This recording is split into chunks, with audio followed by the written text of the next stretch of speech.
Assalamualaikum warahmatullahi wabarakatuh. Salam sejahtera bagi kita semua. Shalom, Om Swastiastu, Namo Buddhaya, dan salam kebajikan. Kami ucapkan selamat datang dalam virtual launching Indonesia Customer Experience Professional dan webinar The Importance of CX Management Toward Indonesia 2045. Hadirin yang berbahagia, pada hari ini senang sekali saya Setiap Sari akan menemani Anda dalam memandu acara di pagi hari ini. Tak henti-henti kami ingin mengingatkan bagi seluruh hadirin untuk selalu menjalankan protokol kesehatan dalam rangka mencegah penyebaran COVID-19. Bapak Ibu tamu undangan serta hadirin, seperti yang kita harapkan bersama, pada tahun 2045 mendatang, Indonesia dapat menjadi negara yang berdaulat, maju, adil, dan makmur, di mana salah satu pilar pembangunannya adalah pembangunan manusia Indonesia yang unggul, berbudaya, serta menguasai ilmu pengetahuan dan teknologi. Hal ini akan sangat menunjang pembangunan ekonomi yang berkelanjutan, termasuk pembangunan dalam usaha kreatif dan digital. Tidak bisa dipungkiri dalam dunia kreatif dan digital, pengalaman pelanggan adalah komponen terpenting, terutama di era globalisasi, di mana pelanggan memiliki posisi tawar yang cukup tinggi di tengah kompetisi yang ketat dari produk-produk dan juga layanan yang ditawarkan, baik dari produsen dalam maupun luar negeri. Untuk itulah, organisasi Indonesia Customer Experience Professional hadir untuk bergandengan tangan dengan pemerintah dan juga pelaku industri untuk membantu menyiapkan talenta Customer Experience Professional yang mampu berdaya saing global dan berpartisipasi dalam menyiapkan ekosistem yang mendukung delivering superior customer experience oleh industri di Indonesia. Pada kesempatan yang berbahagia ini, tentunya kami ingin mengucapkan selamat datang kepada yang terhormat Menteri Pariwisata dan Ekonomi Kreatif Republik Indonesia, Bapak Sandiaga Salahuddin Uno, yang kami hormati Advisor ICXP, Bapak Helmi Yahya, yang kami hormati Ketua Yayasan Lembaga Konsumen Indonesia, Bapak Tulus Abadi, CEO Sinexis Internasional dan Ketua Dewan Pengawas ICXP, Ibu Eva Nur, DEVP Customer Experience dan Digitalisasi Telkom Indonesia, dan Ketua Umum ICXP, Ibu Sri Safitri, Director of CX Grab Indonesia, Ibu Cut Nosi, Business Consultant Life Person, Bapak Ahmad Nugraha, Product and Tech Solution Life Person, Bapak Tito Pratikto, dan Senior Vice President Tokopedia, Bapak Rudi Dalimunte, serta seluruh hadirin dan yang undangan yang berbahagia. Hadirin, kami juga ingin menginformasikan bahwa di hari yang spesial hari ini, kami ingin mengajak partisipasi seluruh peserta yang bergabung secara virtual untuk mengikuti ICXP Quiz, membuat pantun atau quotes dengan tema Customer Experience. Karena nantinya akan ada hadiah-hadiah yang sangat menarik bagi pemenang pantun atau quotes terbaik. Akan ada 5 voucher GrabFood masing-masing senilai Rp100.000, 2 saldo link aja masing-masing senilai Rp250.000, dan 5 voucher Tokopedia senilai masing-masing Rp100.000. Caranya mudah sekali, silakan seluruh peserta masuk ke dalam tautan icxp.id/quiz dan tuliskan pantun atau quotes karya Anda selama acara ini berlangsung. Nanti akan dipilih 6 orang atau pantun atau quotes terbaik di akhir acara yang akan berhak mendapatkan hadiah menarik tentunya. Baiklah Bapak Ibu hadirin yang kami hormati, untuk mengawali agenda kita pada hari ini, marilah kita bersama-sama mendengarkan sambutan pembuka yang akan disampaikan oleh Ketua Umum ICXP, Ibu Sri Safitri, yang juga merupakan DEVP Customer Experience dan Digitalisasi Telkom Indonesia. Kepada yang kami hormati, Ibu Sri Safitri, kami persilahkan. Baik, Assalamualaikum warahmatullahi wabarakatuh. Selamat pagi dan salam sejahtera untuk kita semuanya. Yang saya hormati Menteri Pariwisata dan Ekonomi Kreatif Republik Indonesia, Bapak Sandiaga Salahuddin Uno. Yang kami hormati Mas Helmi Yahya selaku Advisor ICXP. Yang kami hormati Ketua Yayasan Lembaga Konsumen Indonesia, Bapak Tulus Abadi, para pengurus ICXP, dan juga para peserta webinar untuk hari ini. Nah, pagi ini saya akan memaparkan mengenai bagaimana memprepare kepemimpinan dan juga talenta CX menuju Indonesia 2045. Kita lihat pada tahun 2045, Indonesia ingin menjadi service country dengan industri kreatif, digital, dan tourism dan pariwisata sebagai sebagai pilarnya. Nah, tentunya visi ini perlu didukung oleh kompetensi dan juga kemampuan dari sumber daya manusia. Nah, ini merupakan bagian dari visi untuk pembangunan ekonomi berkelanjutan, di mana Indonesia ingin menjadi negara maju dan juga salah satu ekonomi terbesar di dunia yang digerakkan tentunya oleh investasi, perdagangan, industri, pariwisata, maritim, dan jasa. Dan tentunya ini perlu didukung oleh infrastruktur yang handal dan juga ketahanan pangan, energi, dan air yang kuat. Nah, tentunya ini perlu didukung untuk dari sisi sumber daya manusia agar Indonesia mampu menjadi juga menjadi destinasi unggulan pariwisata. Nah, kita lihat bahwa kita saat ini sedang berada di era experience ekonomi, di mana dengan experience ekonomi ini produk dan jasa menjadi komoditasi, komoditi. Kemudian mereka mudah sekali di-copy oleh kompetitor, kemudian juga dampaknya tentunya adalah kehilangan dari sisi value, di mana terjadi perang harga. Nah, dengan era experience ekonomi, ini sangat penting, di mana memori, kenangan ya, emosi, perasaan dari pelanggan membuat mereka merasakan suatu keinginan untuk kembali membeli, kembali stay, kembali untuk menggunakan layanan yang merupakan suatu hal yang penting bagi mereka. Sehingga di era ini experience atau pengalaman menciptakan nilai lebih daripada produk atau layanan itu sendiri. Nah, kita lihat di sini bahwa customer experience itu didefinisikan sebagai hasil dari interaksi pelanggan, di mana merupakan suatu aspek yang holistik, yang lengkap, dan di mana di sini perusahaan yang sukses mengelola customer experience adalah perusahaan yang tentunya akan mampu untuk meningkatkan kinerja dari sisi revenue maupun juga dari sisi pelanggan, di mana pelanggan akan kembali atau melakukan repeat purchase atau pembelian berulang. Nah, sehingga di sini pengelolaan customer experience merupakan mandatori bagi perusahaan di era experience ekonomi saat ini.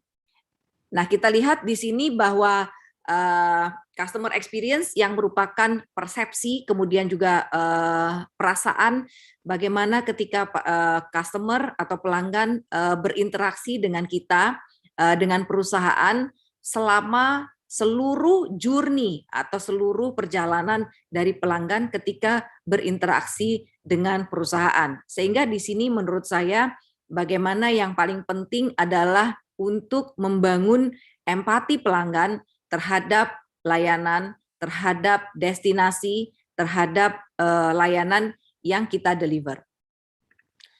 Nah, kita lihat di sini perusahaan yang sukses di masa ekonomi, krisis ekonomi di tahun 2008-2009, ternyata ditunjukkan bahwa perusahaan yang sukses mengelola customer experience ternyata secara signifikan memiliki kinerja yang jauh lebih baik dibandingkan dengan perusahaan yang tidak memiliki kepedulian terhadap customer experience. Nah, di sini memang menjadi pelajaran bagi kita bahwa di masa pandemi ini tentunya pengelolaan customer experience menjadi suatu hal yang sangat penting. Nah, kita lihat bahwa people, nah manusia.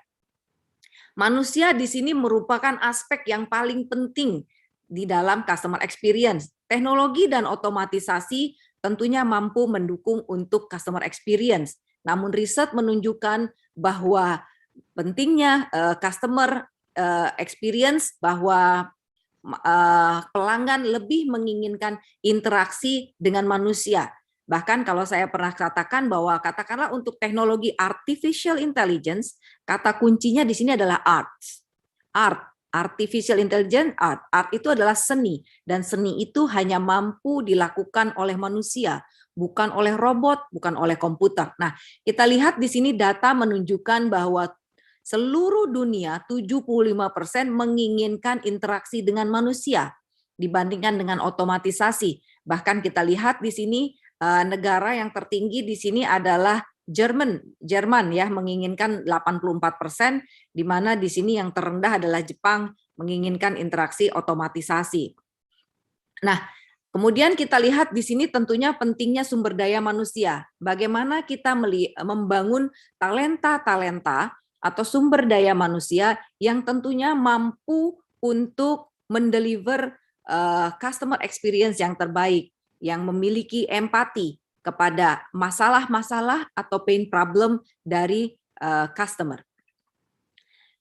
Leadership dan talent. Jadi talenta dan juga kepemimpinan di sini merupakan suatu hal yang kunci sukses dari penerapan customer experience, di mana riset menunjukkan bahwa kepemimpinan dan kemampuan merupakan sukses faktor-faktor pendorong untuk suksesnya customer experience.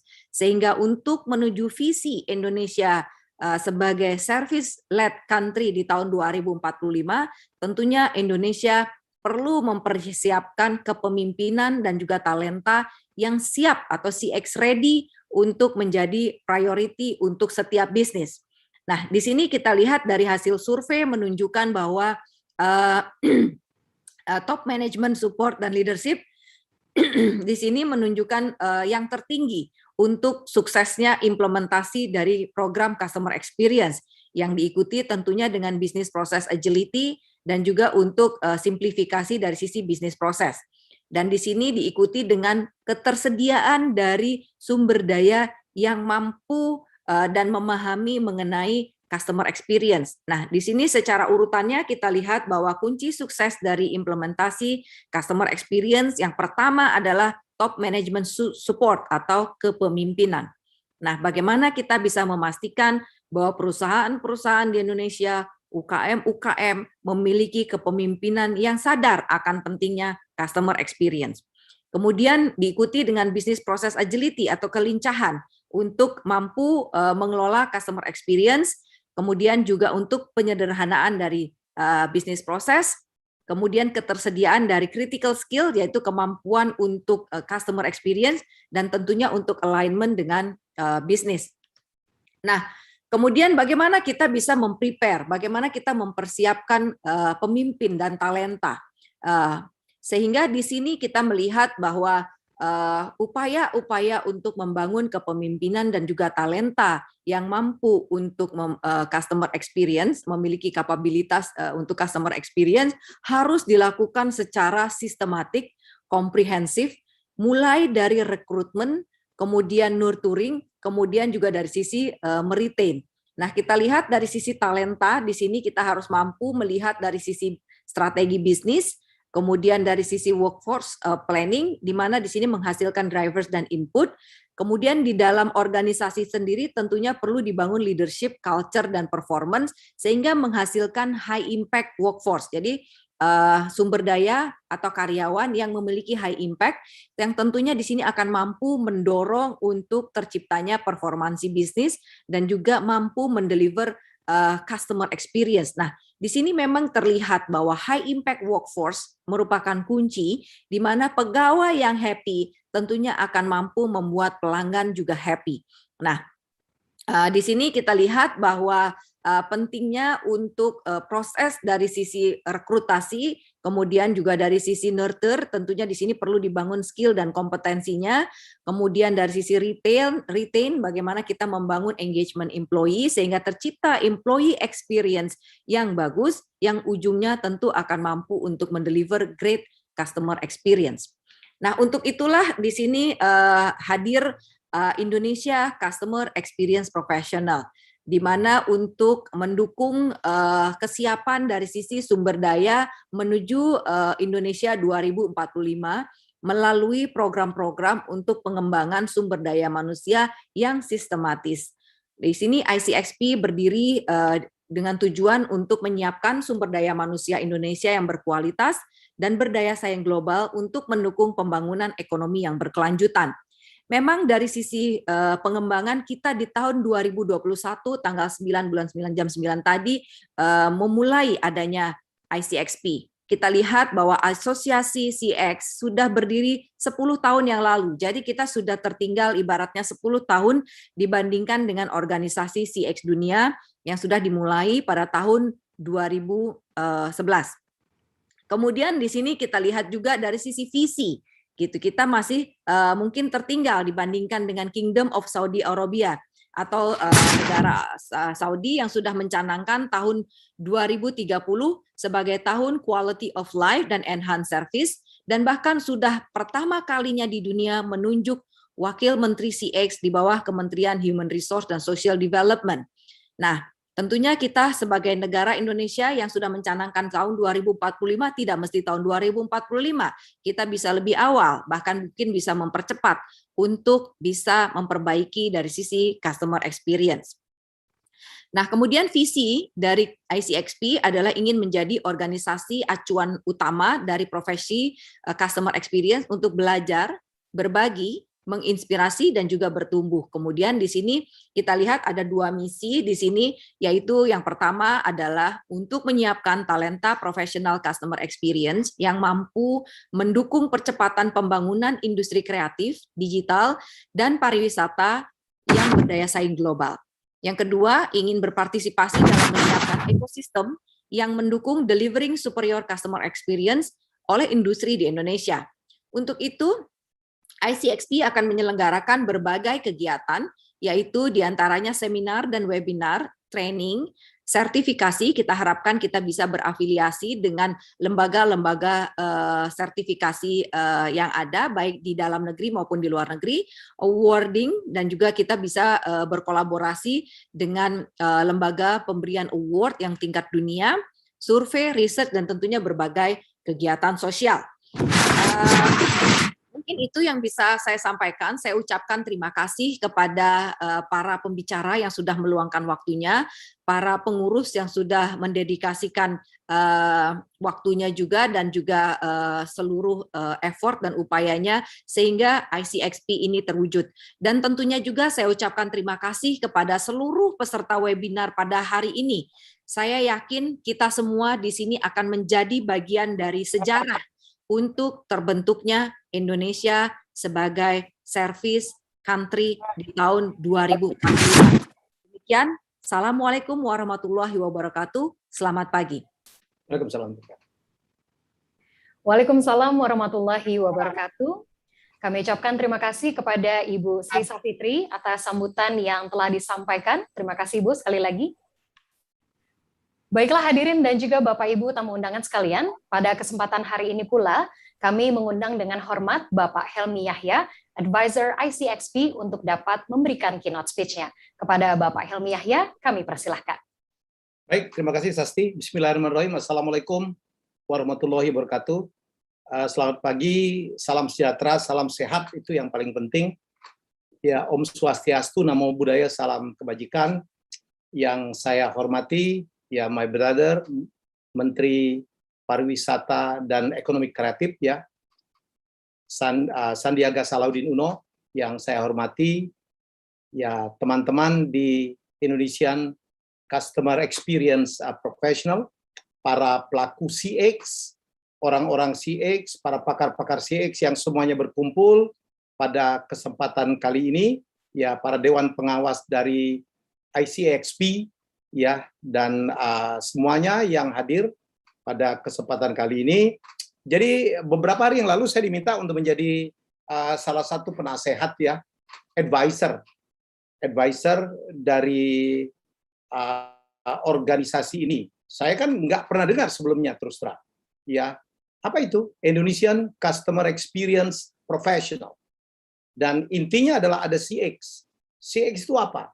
Customer Experience. Wow, satu terminologi baru, tapi begitu saya menerima brief, saya pelajari, saya buka-buka literatur, saya cari di internet, saya cari di YouTube, saya kemudian, yes, ini bagi saya adalah satu kehormatan, satu amanah yang sangat luar biasa. Akhirnya saya mengiyakan karena saya pikir, I'm a customer.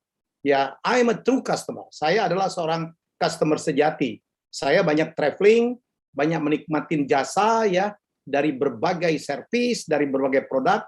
Saya banyak traveling dengan istri saya, Dan saya adalah orang yang betul-betul pengagum, penikmat, ya quality daripada sebuah service, quality dari sebuah produk gitu. Ya, saya traveling, ya mulai dari memilih penerbangan, kemudian memilih hotel, masuk ke restoran, masuk ke kafe, belanja, membeli produk. Sekarang juga saya membeli produk, ada yang offline, ada yang online. Dan titik poin yang paling kritikal bagi saya adalah bagaimana delivery-nya. Ya, dalam dunia modern tadi Ibu Sri Savitri udah keren banget gitu menggambarkan pada kita, membuka apa ya mindset kita. Wow, ya kita tertinggal jauh sekali ya. Jadi dalam dunia modern sekarang itu kadang-kadang konten itu nomor 2 ya. Apalagi kita untuk industri yang entry barrier-nya hampir zero ya. Mitunya gampang banget. You bisa, gue bisa. Kadang-kadang lebih bagus ya. Dimana akhirnya penentunya adalah diferensiasinya adalah the delivery ya. Sekarang bisnisnya banyak digital, ya oke, aplikasi. Bukan saja produknya harus bagus, ya harus murah, tetapi mungkin aplikasinya harus user friendly, nunggunya nggak lama, nggak ribet, pengantarannya cepat, yang ngebungkusnya bagus, kalau dikomplain itu cepat, ya kalau ada kita komplain itu dilayani itu dengan baik, ya. Kalaupun harus menggunakan mesin, mesinnya nggak membuat kita menunggu lama tuh. Jadi ada tuh kadang-kadang kita mau ngeluh nih, mau komplain, menjadi makin marah. Kenapa? Karena lama banget kita di TikTok. Please push this, please push button number 1. Itu yang menurut saya satu hal yang juga membuat orang komplain. Nah ini kita berhadapan dengan satu kalimat, customer experience. Di mana experience ya? CX itu adalah apa ya, experience holistik, pengalaman holistik kita bersentuhan dengan produk, bersentuhan dengan jasa. Ya, ada unsur ekspektasi di situ. Karena customer punya ekspektasi, saya punya ekspektasi. Kalau hotel itu harusnya begini loh. Kalau makan itu nganterin sendok itu atau nyajiin makanan itu jangan di depan muka orang. Kita punya standar yang kayak gitu. Kita punya standar akan kebersihan. Ya, kita punya standar akan bagaimana orang menyapa, bagaimana greeting. Ada yang greetingnya pakai begini, ya, dan ada yang harus senyum. Kenapa? Karena itu yang membedakan. Makanan yang seenak apapun, kalau yang nelayan ini cemberut jadi nggak enak, bawaannya kita marah aja. Betapa pentingnya unsur experience. Ya, tadi Ibu Sri Savitri sudah membuka satu fakta baru ya. Kalau Singapura, waduh, ini negara kan nggak punya apa-apa. Nggak punya kebun, nggak punya chicken farming, nggak punya tuh.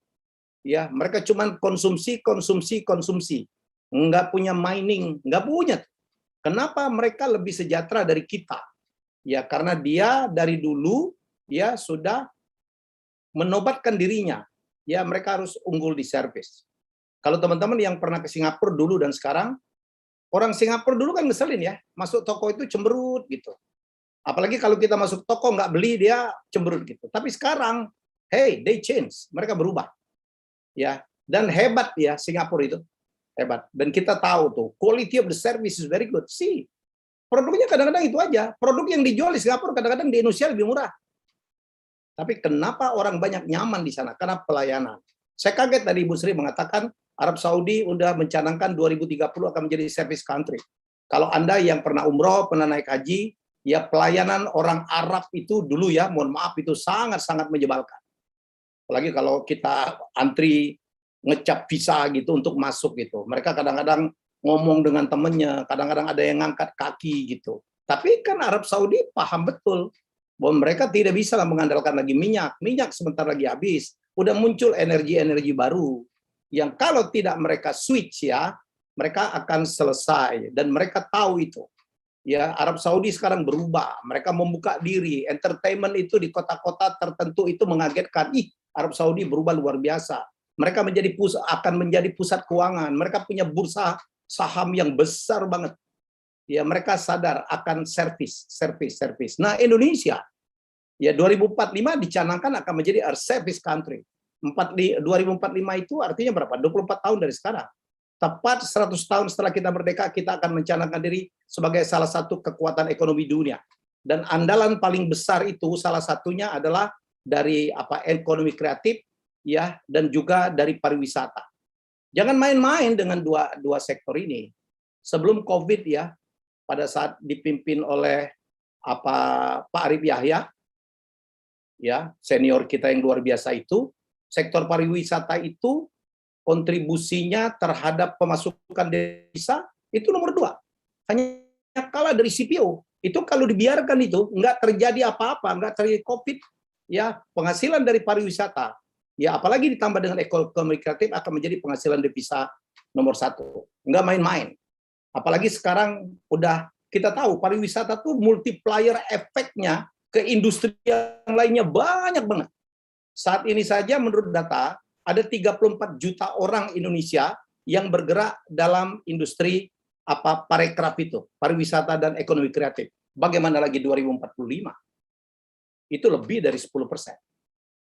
Ya, dan itu apalagi kalau pelaku-pelaku pariwisata dan ekonomi kreatif itu ditambah dengan istrinya, anaknya, cucunya ikut ke dia. Berapa orang yang hidup dari industri pariwisata dan jasa dan ekonomi kreatif itu? Nah, yang namanya pariwisata, ekonomi kreatif, di situ unsur delivery, ya, unsur experience, unsur customer experience, ya, unsur hospitality, ya, itu menjadi sangat penting.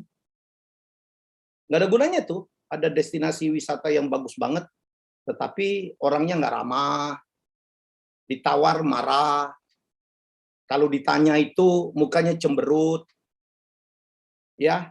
Kemudian kita bicara lagi tentang infrastruktur, ya, itu juga harus mendukung. Itu bagian dari pelayanan tuh. Bagaimana toiletnya? Itu penting loh. Banyak ibu-ibu yang nggak mau datang ke tempat wisata, kapok dia karena toiletnya bau misalnya. Atau masih toilet yang jongkok, bukan yang duduk. Airnya tidak tersedia dengan baik. Pengalaman shoppingnya tidak menyenangkan. Guide-nya tidak ramah. Demikian banyak. It's not only about content, tapi delivery itu penting. Karena kita harus memberikan experience yang bagus sekali, ya, kepada para customer kita. Ya, karena inti persaingannya di situ. Kita jadikan customer kita itu yang kata Ibu Sri tadi, ya, dalam dunia bisnis, ya, supaya mereka nggak kapok. Kalau bisnis kita subscription, mereka stay. Ya, nggak keluar. Jangan langganan sebulan, nyoba-nyoba, habis itu enggak, gua nggak mau perpanjang. Ngeselin servisnya. Dikomplain nggak bisa.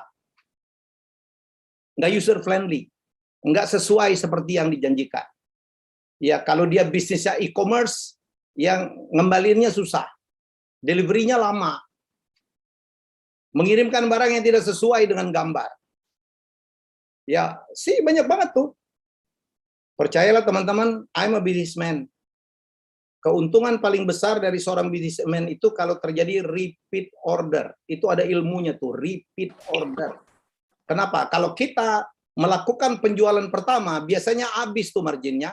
Kenapa? Karena kita ada effort untuk mempromosikan, effort mendekatin orang, kita ajak ketemu dia, kita bayarin ngopi, ya, kita bayarin semua tuh, kita kirimin kue, deal dia, ya.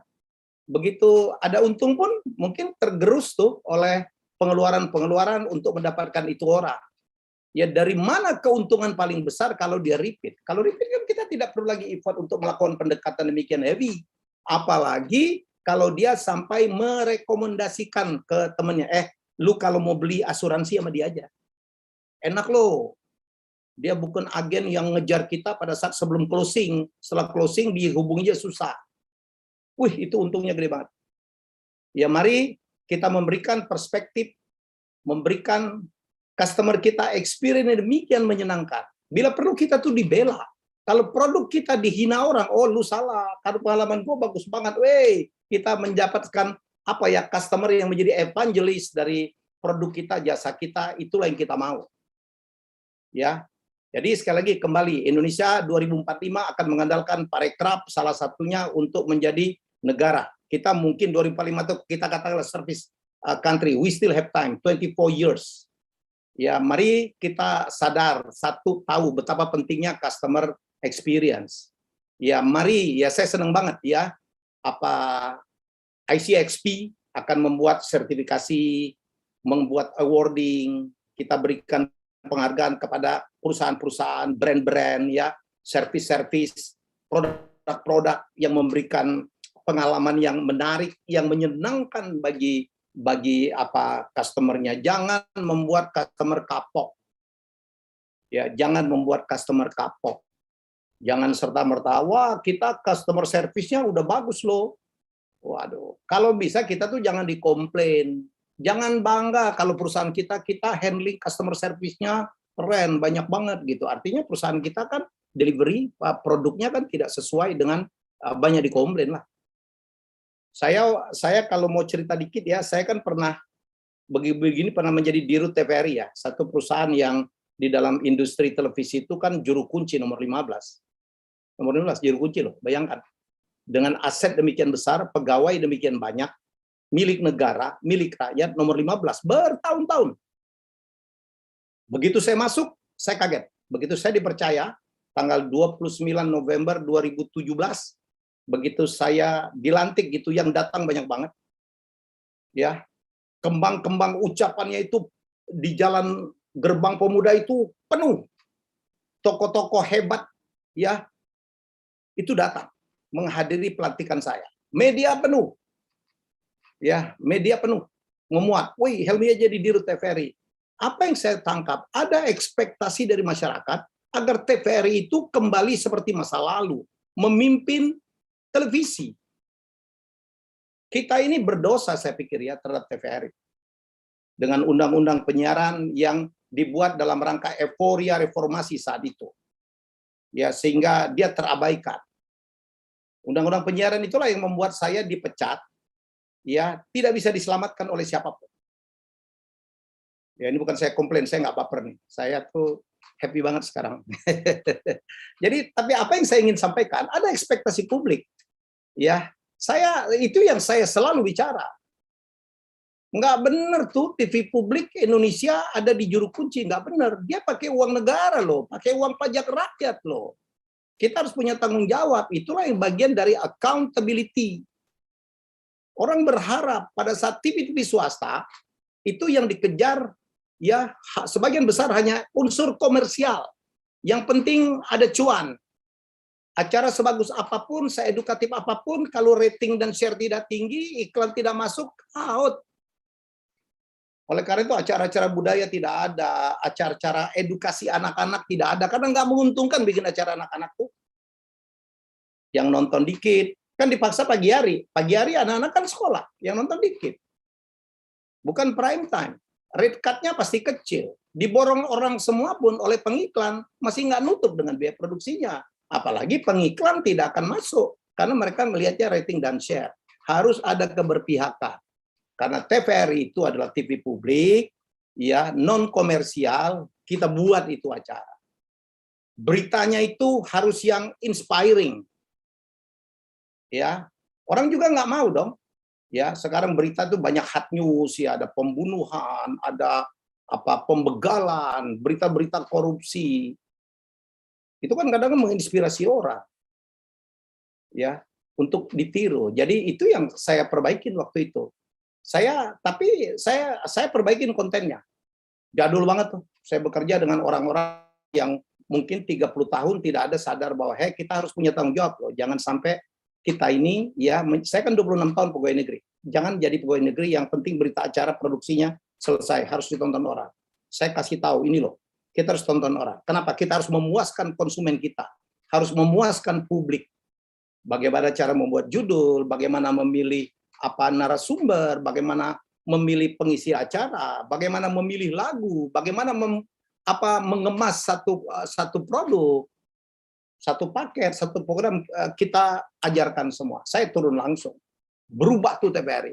Tapi that's not enough. Ya konten yang bagus saja, program yang bagus saja, tapi yang kedua adalah masalah delivery. Deliverynya apa? Ya kalau pemancar kita tidak bagus, sebelum saya masuk itu kan di Jakarta aja banyak semut nontonnya. Ada yang hilang gitu. Oh ternyata pemancar kita daya pancarnya tidak cukup kuat, cuman berapa 30 kilowatt, sementara swasta 100-120.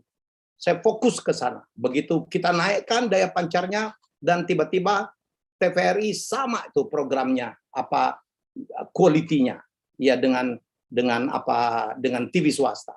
Itu yang kita lakukan dan kemudian saya mendapatkan kepercayaan banyak sekali. Dapat Liga Inggris, dapat Discovery, ya dapat Formula E, dapat Timnas, dan tiba-tiba TVRI naik dari nomor 15 ke nomor 8 dan orang berterima kasih Pak Helmi sudah mengangkat lagi kebanggaan. Walaupun ada yang bilang, aduh TV publik itu nggak perlu ngejar rating, keliru itu statement. Kita menggunakan uang rakyat dan rakyat harus kita berikan itu. Apa ekspektasi rakyat dari sebuah TV publik? Hiburan yang inspiring, mengkonservasi budaya, ya melakukan edukasi, ya membuat berita-berita yang menyejukkan, ya and so on dan mencerdaskan. Sekarang kita sedih ya teman-teman ya, kuis saja nggak ada tuh di TV itu, nggak ada. Ini Raja Kuis nih yang ngomong.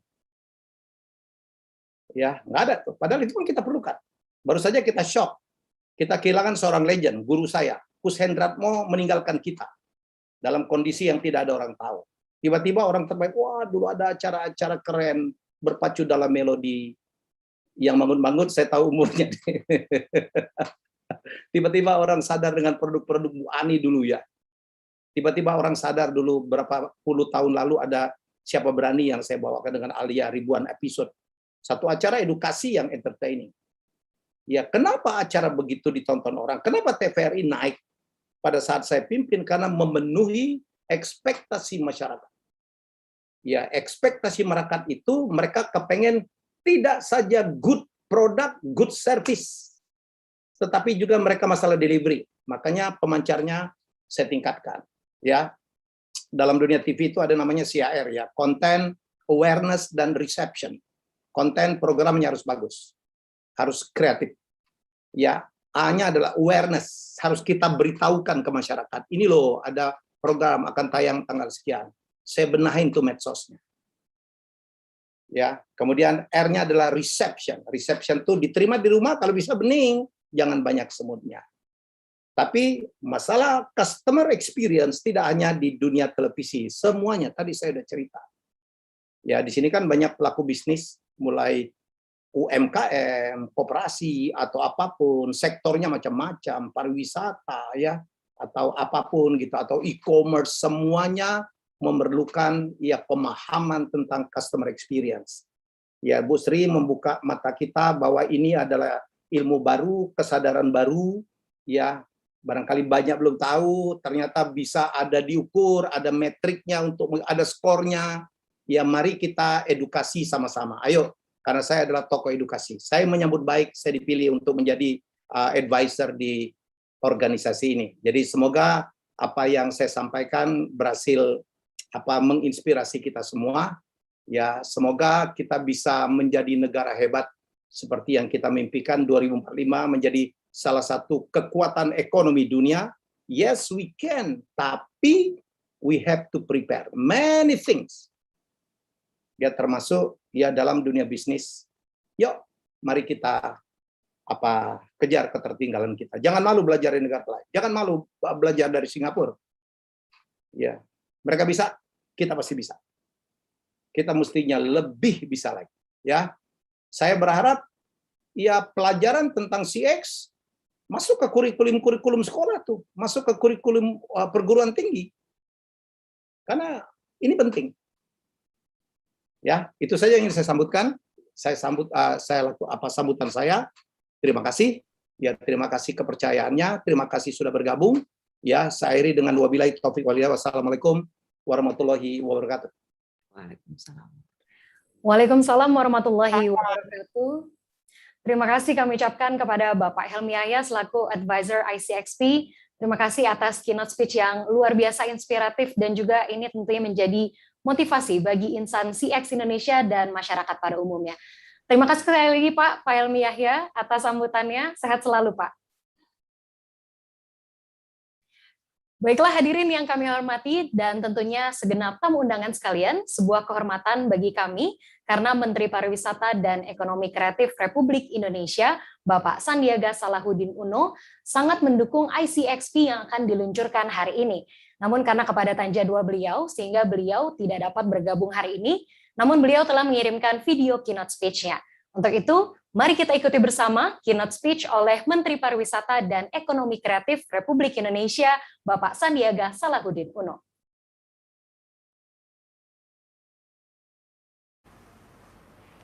Bismillahirrahmanirrahim. Assalamualaikum warahmatullahi wabarakatuh. Salam sejahtera bagi kita semua. Shalom, Om Swastiastu, Namo Buddhaya. Salam kebajikan, salam sehat, salam Indonesia maju penuh semangat. Apa kabar para peserta seminar ICXP 2021? Juga Pak Tulus Hadi dan Bang Helmi Yahya, serta para narasumber lainnya. Kali ini saya belum bisa hadir, mohon maaf. Semoga di lain kesempatan kita bisa berjumpa dan mari kita diskusi tentang kenapa customer experience penting bagi Indonesia, khususnya bagi industri pariwisata dan ekonomi kreatif. Saat ini kita berada pada masa di mana berbagai produk dan jasa dengan cepat dapat ditiru oleh kompetitor, sehingga kehilangan nilai dan diferensiasinya, dan kemudian menjadi komoditas. Untuk mendapatkan tingkat profitabilitas yang lebih baik, para pelaku usaha dituntut untuk dapat mengemas produknya menjadi sebuah experience, pengalaman. Bukan sekedar produk atau jasa, tapi pengalaman. Oleh karena itu penting bagi industri pariwisata dan ekonomi kreatif memperhatikan customer experience. Dengan customer experience mindset, para pelaku industri parekraf pertama-tama harus dapat berempati pada wisatawan atau customer, menempatkan diri pada posisi sudut pandang wisatawan atau pelanggan hingga mampu memahami apa yang menjadi kebutuhan, needs, keinginan, wants, dan kekhawatiran, pain points dari wisatawan dan pelanggan. Berawal dari pemahaman yang baik atas kebutuhan, keinginan, dan kekhawatiran wisatawan dan pelanggan, para pelaku industri pariwisata dan ekonomi kreatif diharapkan bukan hanya mampu memberikan produk dan jasa kepada wisatawan dan pelanggan, tapi juga pengalaman experience yang positif, pengalaman persepsi dan perasaan positif yang bukan hanya untuk memuaskan wisatawan dan pelanggan, tapi juga dapat mendorong wisatawan dan pelanggan mengulangi lagi pengalaman tersebut, bahkan mungkin memviralkan atau mengadvokasikan produk dan jasa yang dikonsumsinya tersebut. Customer experience merupakan persepsi dan perasaan pelanggan yang merupakan hasil dari interaksi pelanggan dengan perusahaan dalam berbagai aspek, yaitu karyawan, sistem, produk. Customer experience bukan sekedar customer service. Customer service lebih berfungsi sebagai tindakan kuratif atas suatu kekurangan dalam produk atau layanan kita. Sedangkan customer experience lebih menyeluruh, meliputi semua aspek dalam perusahaan. Dalam customer experience, keselarasan antara apa yang diharapkan pelanggan dengan apa yang diberikan oleh perusahaan atau produsen adalah sangat-sangat penting. Customer experience excellence atau pengalaman pelanggan yang sempurna hanya dapat dihasilkan ketika faktor orang atau people, proses, dan teknologi pendukung atau tools di seluruh bagian organisasi perusahaan memiliki orientasi yang sama dan bekerja selaras untuk satu tujuan, memberikan value terbaik bagi pelanggan. Mengingat aspek strategis dan pentingnya customer experience tersebut, maka saya mengajak segenap pelaku industri pariwisata dan ekonomi kreatif khususnya untuk belajar dan memahami apa dan bagaimana customer experience agar kita sama-sama dapat membangkitkan kembali industri ini dengan cara-cara yang baru, karena cara-cara yang lama dan sama harus digantikan dengan cara baru yang lebih inspiratif, yang didasari atas pemahaman yang baik terhadap kebutuhan, keinginan, dan kekhawatiran pelanggan atau wisatawan. Sekali lagi saya ucapkan selamat dan sukses atas berdirinya organisasi Indonesia Customers Experience Professional yang bertujuan untuk mendukung penyiapan SDM Indonesia khususnya di bidang Customers Experience menuju terwujudnya visi Indonesia 2045. Terima kasih. Wabillahi taufik walhidayah, warido walinayah. Assalamualaikum warahmatullahi wabarakatuh. Om Santi Santi Santi Om. Wonderful Indonesia.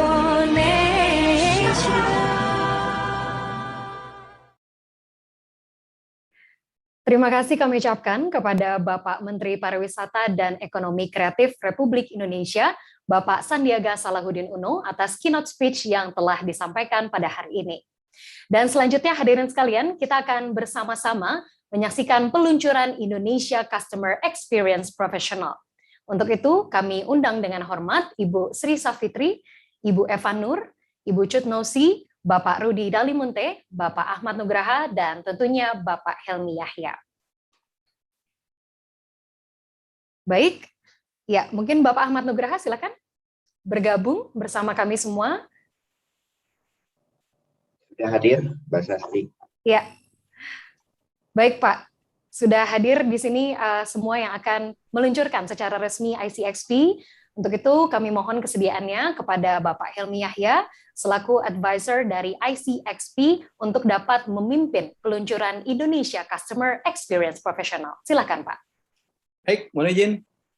Dengan mengucapkan Bismillahirrahmanirrahim, maka Indonesian Customer Experience Professional secara resmi dan dengan penuh harapan agar menjadi penunjang utama untuk kemajuan ekonomi Indonesia menuju Indonesia hebat, Indonesia juara tahun 2045, secara resmi saya nyatakan diluncurkan.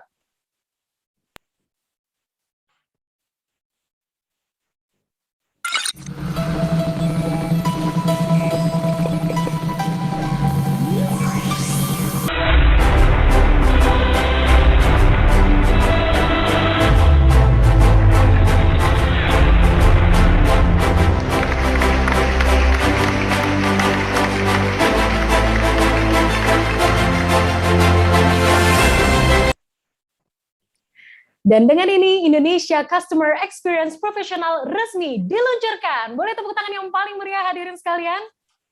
Luar biasa, tentunya meski dilakukan secara virtual tetapi tidak mengurangi antusiasme Bapak Ibu semua.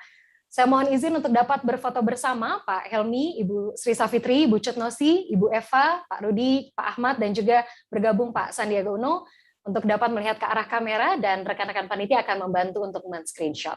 Ya. Dalam 3, 2, 1. Boleh sekali lagi mungkin dikepalkan tangannya seperti ini Bapak Ibu sekalian? Iya. Dalam 3, 2, 1. Baik, terima kasih sekali lagi kepada Bapak Helmi Yahya yang telah berkenan memimpin peluncuran virtual Indonesia Customer Experience Professional. Terima kasih Pak sekali lagi. Baik hadirin sekalian, telah kita saksikan bersama peluncuran Indonesia Customer Experience Professional, dan pada momen ini pula kami sangat bergembira Bapak Ibu sekalian karena menerima beberapa ucapan selamat dari para perwakilan industri, akademisi, dan juga asosiasi.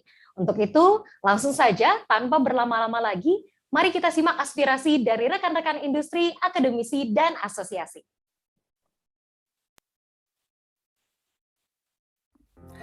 Hello, this is Ian Golding, Global Customer Experience Specialist. Delighted and honoured to play a small part in your National Customer Service Day celebrations.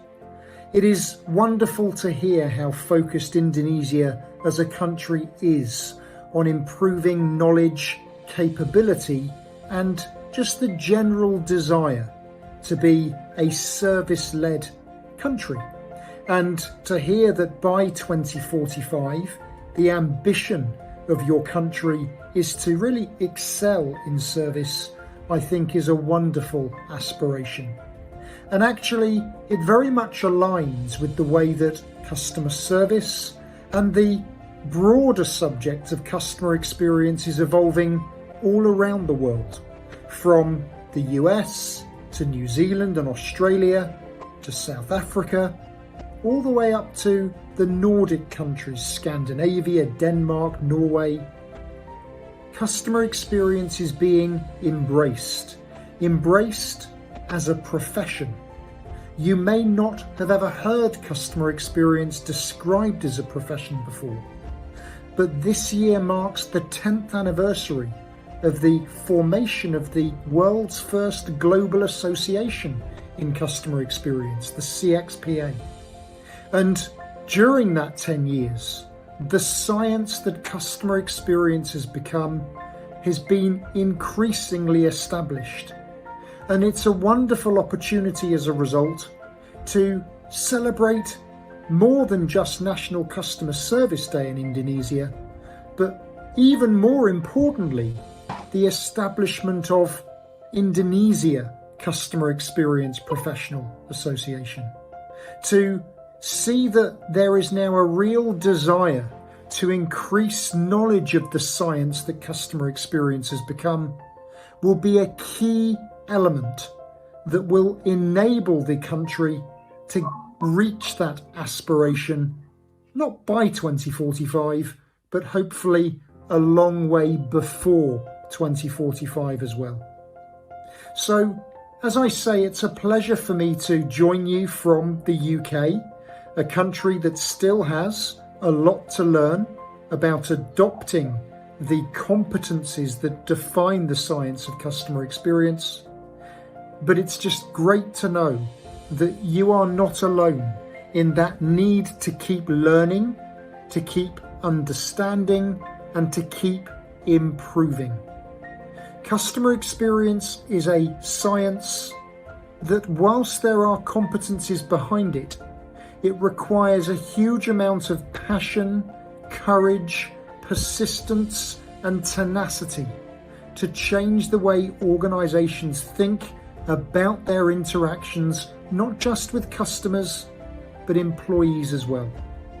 And so if you're listening to me speaking and all of the other esteemed speakers that you are being exposed to today, and you're feeling inspired by what we're saying, then that's a wonderful thing. That inspiration should see you wanting to grab whatever knowledge you can and enable your organizations, the organizations that you represent, and Indonesia as a country to achieve that aspiration of being service-led by 2045. Have a wonderful day, everyone, and I hope at some point in the future I'll be able to celebrate your successes with you in person in Indonesia. Thank you. Assalamualaikum warahmatullahi wabarakatuh. Nama saya Fajrin Rashid, Direktur Digital Business Telkom Group. Saya mengucapkan selamat atas terbentuknya organisasi ICXP, Indonesia Customer Experience Professional, sebagai organisasi perkumpulan praktisi Customer Experience atau CX di Indonesia. Semoga organisasi ini dapat menjadi wadah berbagi ilmu dan pengalaman terkait dengan CX, sehingga dapat memberikan pelayanan terbaik pada pelanggan di Indonesia, sehingga bisnis menjadi kompetitif dan bertahan menghadapi badai kondisi pandemi COVID-19 ini. Tentunya dengan adanya organisasi ini, diharapkan dalam jangka panjang dapat mendukung visi Indonesia menjadi service country seperti Singapura dan Jepang. Seperti yang kita ketahui bersama, customer experience merupakan salah satu faktor yang sangat penting bagi bisnis di era digital yang sangat cepat ini. Tentunya dengan adanya organisasi ini, diharapkan seluruh anggota dapat berkembang bersama dengan terus meningkatkan experience pelanggannya, dan diharapkan dapat membawa iklim bisnis yang sehat dan berkelanjutan di semua lini industri. Sekali lagi saya sampaikan selamat atas terbentuknya organisasi ICXP. Semoga organisasi ini bisa tumbuh dan mewarnai bisnis di Indonesia, khususnya terkait dengan customer experience. Assalamualaikum warahmatullahi wabarakatuh. Salam sejahtera untuk kita semua. Saya Noni Purnomo, Komisaris Utama PT Bluebird Tbk, ingin mengucapkan selamat atas terbentuknya organisasi ICXP, Indonesia Customer Experience Professional, sebagai organisasi perkumpulan praktisi Customer Experience di Indonesia. Sejalan dengan Bluebird yang bermakna burung pembawa kebahagiaan, memberikan kepuasan pada pelanggan adalah salah satu bentuk nilai dasar yang Bluebird junjung tinggi. Namun kita juga harus ingat bahwa only happy people can make others happy.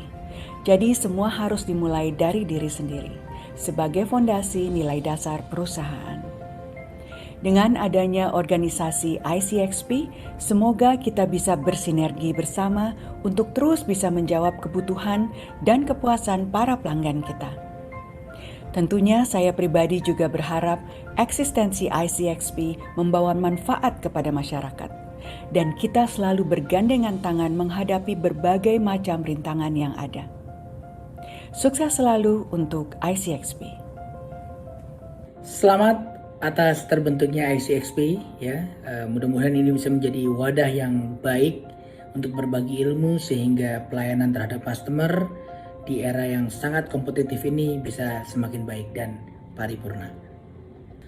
Customer experience menurut saya sangat penting ya, apalagi saya punya bisnis yang berhubungan dengan barang-barang yang dipakai secara umum ya, Gyud atau Beautiful Clinic. Kita selalu membuka ruang, kami selalu membuka ruang untuk customer memberikan feedback. Gitu. Kita butuh feedback ini untuk perbaikan pelayanan. Nah, tentu tidak semua feedback juga akan bisa segera dieksekusi dalam waktu dekat. Kadang-kadang untuk jangka panjang gitu ya. Tapi poin-poin itu selalu menjadi pertimbangan penting supaya kita bisa mengatur strategi mana yang bisa kita penuhi dalam jangka dekat, mana yang jangka panjang, atau mana mungkin yang tidak perlu kita kita sentuh gitu ya. So customer experience dalam hal ini menjadi salah satu kunci saya rasa untuk kita menentukan perbaikan-perbaikan dalam pelayanan kepada pelanggan. Ya, saya berharap ICXP ini bisa menjadi wadah untuk kita saling share, saling berbagi pengalaman, saling belajar, mencari ilmu lebih dalam lagi tentang bagaimana mengelola customer experience ini menjadi kunci dalam pelayanan yang baik gitu. Kita tahu bisnis itu berkembang dengan sangat cepat ya, kompetisi nya sangat cepat, rumit gitu ya. Dan semua orang berlomba-lomba untuk memberikan yang terbaik gitu. Jadi untuk bisa muncul dengan pelayanan yang paripurna ini tentu menjadi challenge tersendiri, dan siapa yang bisa memenangkan hati customernya pasti akan menjadi juara, kan itu salah satu jargonnya. Bismillahirrahmanirrahim. Assalamualaikum warahmatullahi wabarakatuh. Saya Adi Wijaya, Rektor Telkom University. Dalam kesempatan yang baik ini, saya ingin mengucapkan selamat atas terbentuknya organisasi ICXP, Indonesia Customer Experience Professional, sebagai organisasi perkumpulan praktisi Customer Experience atau CX di Indonesia. Harapan saya ke depan, ICXP memperkuat kolaborasi dengan university dan industri. Tujuannya adalah untuk meningkatkan kuantitas dan kualitas talenta bidang customer experience sehingga bisa berkontribusi untuk meningkatkan pertumbuhan ekonomi Indonesia. Salam sehat dan sukses selalu untuk seluruh rekan-rekan pengurus ICXP. Assalamualaikum warahmatullahi wabarakatuh.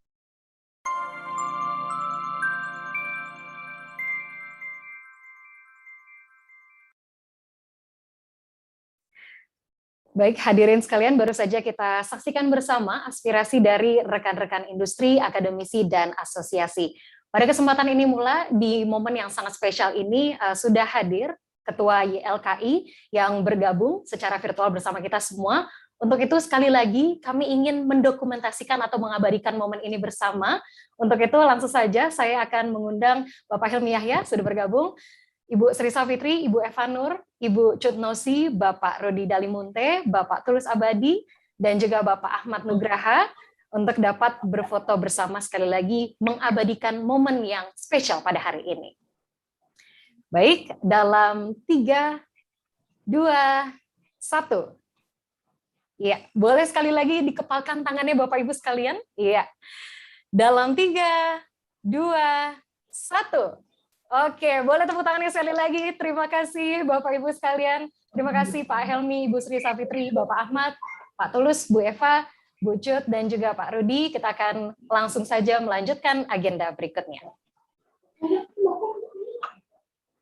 Baik hadirin dan juga segenap tamu undangan yang kami hormati, baru saja juga kita telah saksikan bersama ucapan dan juga aspirasi dari rekan-rekan industri, akademisi, dan asosiasi.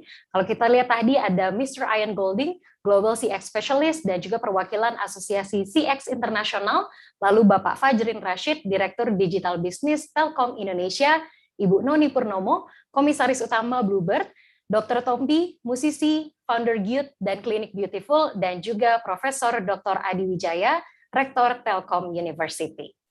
Baiklah Bapak Ibu hadirin yang kami hormati, selanjutnya kita akan memasuki sesi diskusi panel yang akan mengangkat topik CX Priorities in a Post-Pandemic Era. Kami juga ingin mengajak partisipasi aktif seluruh peserta untuk dapat mengajukan pertanyaan kepada para panelis dengan menuliskan pertanyaan di kolom Q&A dengan format nama, institusi yang diwakilkan, lalu pertanyaannya. Nantinya juga akan ada hadiah menarik untuk penanya terbaik. Akan ada 3 panelis yang bergabung, yakni yang pertama adalah Bapak Tito Pratikto, Product and Tech Solution Life Person, lalu Ibu Eva Nur, CEO Synexis International, dan Bapak Rudi Dalimunte, Senior Vice President Tokopedia. Sesi diskusi panel ini akan dipimpin oleh moderator yang kami hormati Ibu Cut Nosi, Director of CX Grab Indonesia. Kami informasikan pula bahwa Ibu Cut dan Bapak Rudi juga merupakan Top 150 CX Leaders bersama Mr. Ian Golding dan Ibu Sri Safitri, Ketua Umum ICXP. Sebelum saya serahkan kepada moderator, izinkan saya membacakan profil singkat beliau. Ibu Cut Nosi mengenyam pendidikan S1 Teknik Elektro di Institut Teknologi Telkom dan melanjutkan pendidikan Magister Manajemen Telekomunikasi di Universitas Indonesia dan Administrasi Bisnis di Universitas Prasetya Mulia. Beliau juga menempuh Executive Leadership Program dari Harvard Business School. Perjalanan karir beliau dimulai di Motorola dan melanjutkan perjalanannya di PT XL Axiata selama 11 tahun dari kurun waktu 2003 hingga 2014 dengan menempati berbagai posisi strategis, yang terakhir adalah Vice President Service Partnership Management. Ibu Cut Nosi memperoleh beberapa penghargaan, diantaranya First Winner of World's Best Contact Center Leader di Las Vegas pada tahun 2013, dan First Winner Business Woman Leader 2011-2012 dari Femina Magazine. Baiklah, tanpa berlama-lama lagi, langsung saja saya serahkan kepada moderator yang kami hormati, Ibu Cut Nosi. Silakan Ibu. Terima kasih Sasti, selamat pagi. Assalamualaikum warahmatullahi wabarakatuh. Selamat pagi untuk semua partisipan dan juga untuk para panelis di sini. Mungkin saya akan bacakan CV singkat dari masing-masing panelis yang hebat ada di sini ya. Pertama dari Mas Tito, saya panggil Mas Tito nih ya.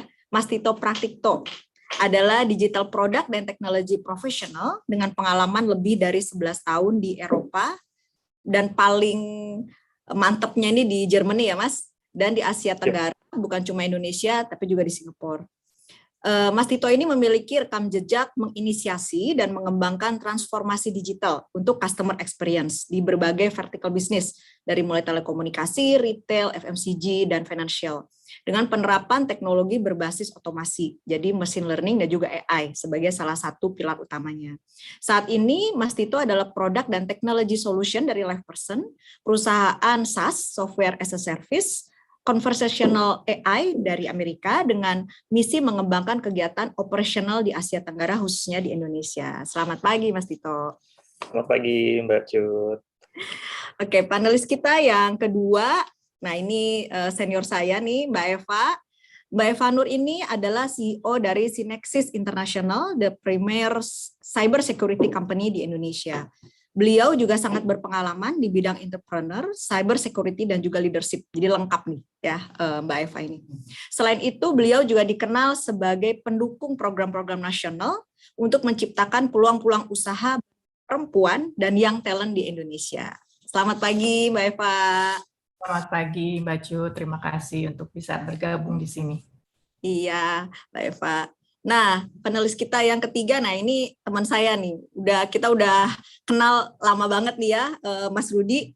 Jadi Mas Rudi Alimunte ini saat ini adalah Senior Vice President Customer Experience di Tokopedia, bertanggung jawab untuk membangun dan mengelola tim Customer Excellence Tokopedia, menjalin kerjasama dengan mitra teknologi, digital partners, BPO, dalam mendorong inovasi di bidang produk dan teknologi Customer Experience. Tadi sudah disampaikan juga oleh Mbak Sasti, jadi Mas Rudi ini juga terpilih sebagai salah satu top 150 Global Customer Experience Thought Leaders dan Influencer di tahun 2020.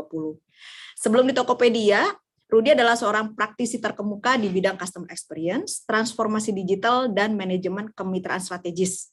Dia juga telah menduduki berbagai posisi penting di industri telekomunikasi. Mas Rudi ini menerima gelar sarjana dari Fakultas Ekonomi dan Bisnis Universitas Indonesia. Selamat pagi, Rudi. Iya, pagi Mbak Eva, pagi Tito, selamat pagi seluruh partisipan hari ini, salam sehat buat semua. Iya, oke, mungkin kita langsung aja masuk ke dalam sesi yang excited ini ya. Jadi customer experience itu atau pengalaman pelanggan ini adalah kata-kata yang sudah sering kita dengar, walaupun tidak bisa dipungkiri masih banyak variasi untuk pemahamannya.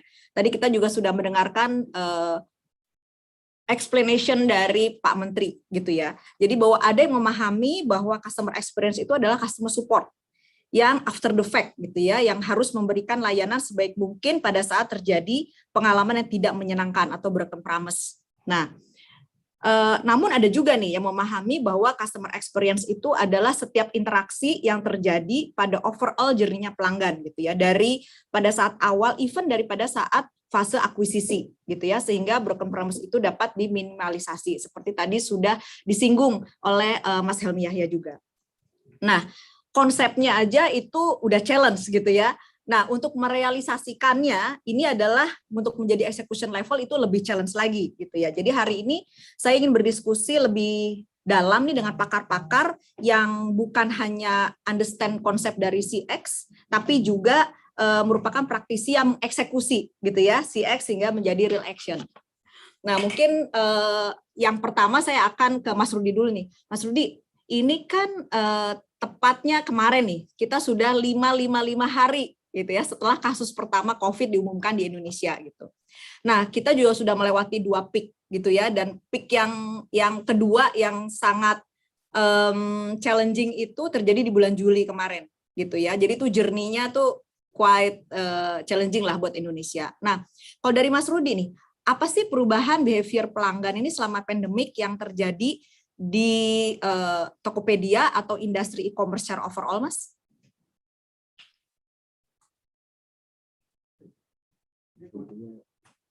Oh, Mas Rudi mungkin internetnya. Oke, udah balik lagi belum, Mas Rudi?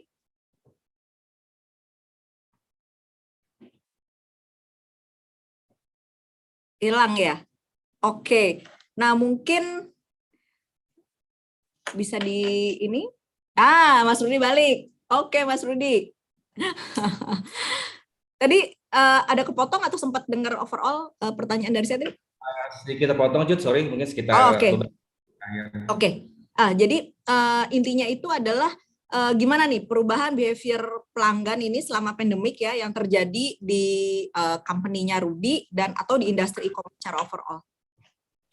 Oke, thank you, Jud. Jadi sebenarnya kita cukup beruntung gitu ya di e-commerce gitu ya, melihat witnessing juga gimana customer behavior ini secara masif berubah nih.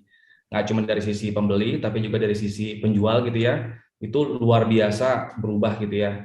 Jadi pada saat awal pandemi dulu juga banyak pelanggan yang panik gitu ya, akhirnya mereka beradopsi dengan cara belanja baru yaitu online, dan akhirnya sekarang udah mulai terbiasa nih. Dan pembatasan selama aktivitas pandemi ini juga membuat kayak belanja online tuh semakin jadi andalan masyarakat nih. Walaupun sebenarnya sebelum pandemi udah mulai ya, orang udah mulai go to digital juga, tapi dengan adanya pandemi ini percepatan untuk adopsi digital tuh dipercepat nih, dan banyak juga perusahaan yang mungkin tadinya punya roadmap gitu ya, 1 tahun lagi, 2 tahun lagi jadi digital, sekarang dipercepat, di-pack jadi sekarang. Nah, di Tokopedia sendiri kami ngelihat nih peningkatan yang sangat luar biasa gitu ya. Jumlah penjual itu dari meningkat 3,8 juta sekarang. Jadi total tuh lebih dari 11 juta penjual, dan pengguna aktif bulanan tuh udah lebih dari 100 juta nih sekarang. Dari sejak Januari 2020 tuh meningkat 10 juta lebih gitu. Dan yang paling penting sebenarnya adalah gini, tanggung jawab kita untuk meningkatkan juga menjaga ekonomi Indonesia kan. gimana caranya kita bisa support UMKM Indonesia, dan salah satu dengan mendukung gerakan Bangga Buatan Indonesia. Sedikit data mungkin saya bisa share nih, menarik juga buat mungkin peserta webinar pagi ini gitu ya. Kayak misal dengan program Tokopedia BBI itu UMKM ini transaksi meningkat 38 kali lipat gitu. Dan contohnya juga ada beberapa nih brand lokal kayak Wateru, White Lab gitu ya, transaksi produk kecantikan mereka dan kesehatannya naik 4 kali lipat juga. Produk makanan minuman kayak Baker Shop gitu ya, naik 9 kali lipat, dan banyak juga produk-produk lokal lain yang kita bantu untuk bisa meningkatkan transaksi yang mungkin sebelumnya biasa aja, sekarang naik bisa berkali-kali lipat. Contoh juga gitu ya, kedai kopi di Jogja tuh 90% penjual tuh datang dari Tokopedia gitu. Jadi bahkan mungkin yang tadi cakupannya cuma daerah sekitarnya, sekarang udah mulai ke Kalimantan, Sulawesi, hingga Papua juga gitu. Dan banyak lagi sih data-data yang mungkin nanti saya juga bisa share berikutnya gitu ya, area-area mana aja nih di Indonesia yang kayaknya meningkat gitu ya, kayak NTB, Sulawesi Tengah, Sulawesi Selatan itu menjadi pelaku usaha penjualan tertinggi di Indonesia. Dan mungkin yang kita juga nggak nyangka nih, Papua gitu ya, jadi salah satu dari 5 daerah yang mengalami peningkatan penjualan pembeli signifikan selama Q2 kemarin 2021. Selain itu ada Makassar, Malang, Semarang, dan Palembang juga. Itu mungkin data yang menarik yang mungkin saya bisa share nih. Jadi peningkatannya sangat luar biasa, dan di sini peran customer experience itu jadi kunci sebenarnya, karena kan produk yang dijual basically kadang-kadang sama gitu ya, komoditi kayak kopi, produk, tapi pengalaman pelanggan sama penjualnya gitu ya, ketika dia di chat gitu ya, nanya-nanya panjang untuk berdiskusi tentang produknya, itu yang kadang-kadang bikin orang repeat order, kayak tadi Mas Helmi bilang. Nah, di sini jadi kunci kita semua nih, untuk bisa sama-sama meningkatkan pengetahuan tentang CX yang baik ke seluruh UMKM juga. Iya, makasih banget Rudy. Jadi ini saya nggak bisa bilang ini blessing juga, cuma memang fortunately-nya gitu ya. Jadi pada saat pandemi ini dengan perubahan perilaku konsumer ini malah memberikan efek positif gitu ya untuk Tokopedia dan mungkin industri e-commerce secara overall gitu ya, Mas Rudy ya. Oke. Nah, mungkin saya ke Mas Tito nih. Mas Tito ini kan kalau tadi Rudy kan lebih ke B2C untuk nature bisnisnya gitu ya. Kalau Mas Tito ini kan lebih ke B2B gitu ya sekarang. Nah, situasi pandemi ini Mas, dari sudut pandang perusahaannya Mas Tito nih, apakah peran customer experience itu penting nih dalam menjalankan bisnisnya? Penting atau masih penting gitu ya? Kalau benar masih penting, tantangan apa nih yang dihadapi oleh perusahaan Mas Tito ini B2B untuk mendeliver customer experience nih Mas? Ya, makasih Mbak Cut. Jadi kalau kita lihat dari perspektif apakah customer experience itu penting atau more or less penting. Sekarang itu posisinya dari perspektif kami ngelihatnya bahwa itu sudah sangat penting ya sebenarnya. Jadi anything sebenarnya kita lihat dari sisi consumer terlebih dahulu gitu, bahwa banyak riset yang sudah mengemuka yang mention kalau misalnya customer experience itu adalah salah satu faktor penting untuk menginfluence purchasing decision gitu. Kemudian yang kedua adalah banyak consumer itu yang mention bahwa mereka willing to pay more kalau misalnya consumer experience dari sisi convenience-nya itu tercapai. Dan yang ketiga yang lebih penting itu adalah at some point positive customer experience feeling itu lebih influential daripada great advertising. Jadi kita ngelihat ada banyak dinamika yang terjadi dari sisi behavioral consumer sendiri, termasuk juga di Indonesia gitu.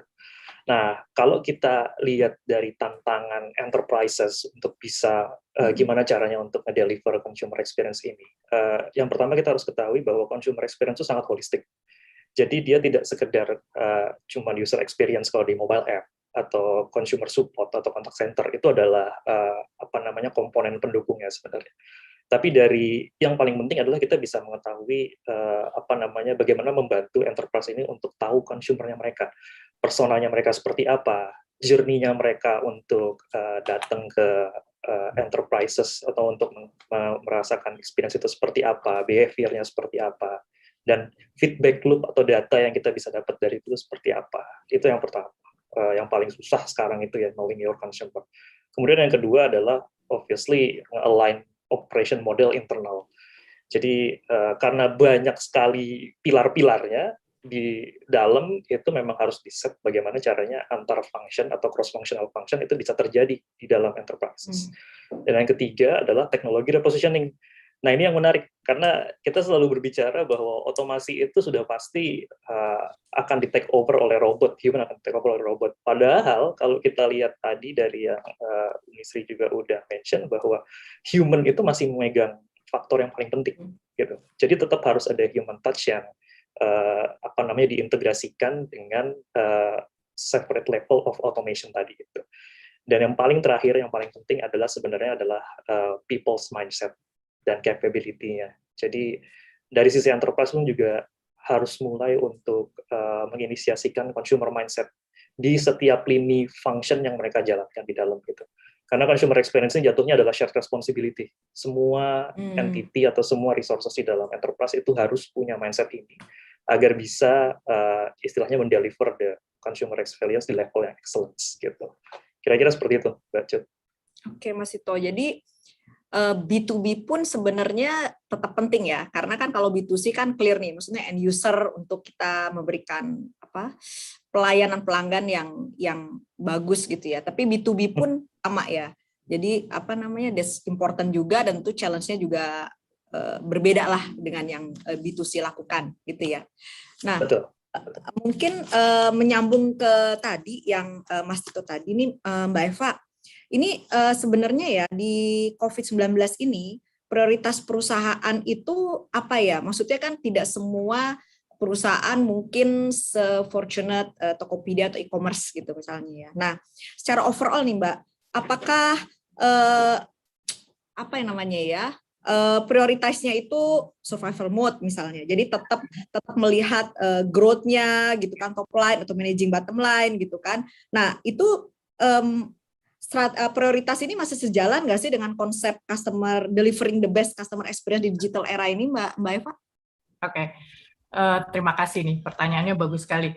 Jadi gini, sebelumnya saya tarik ke mungkin tadi Mas Rudi sudah bercerita mengenai B2C gitu ya, terus Mas Tito bercerita bagaimana dari sisi bahwa yang namanya customer experience itu harus holistik gitu ya.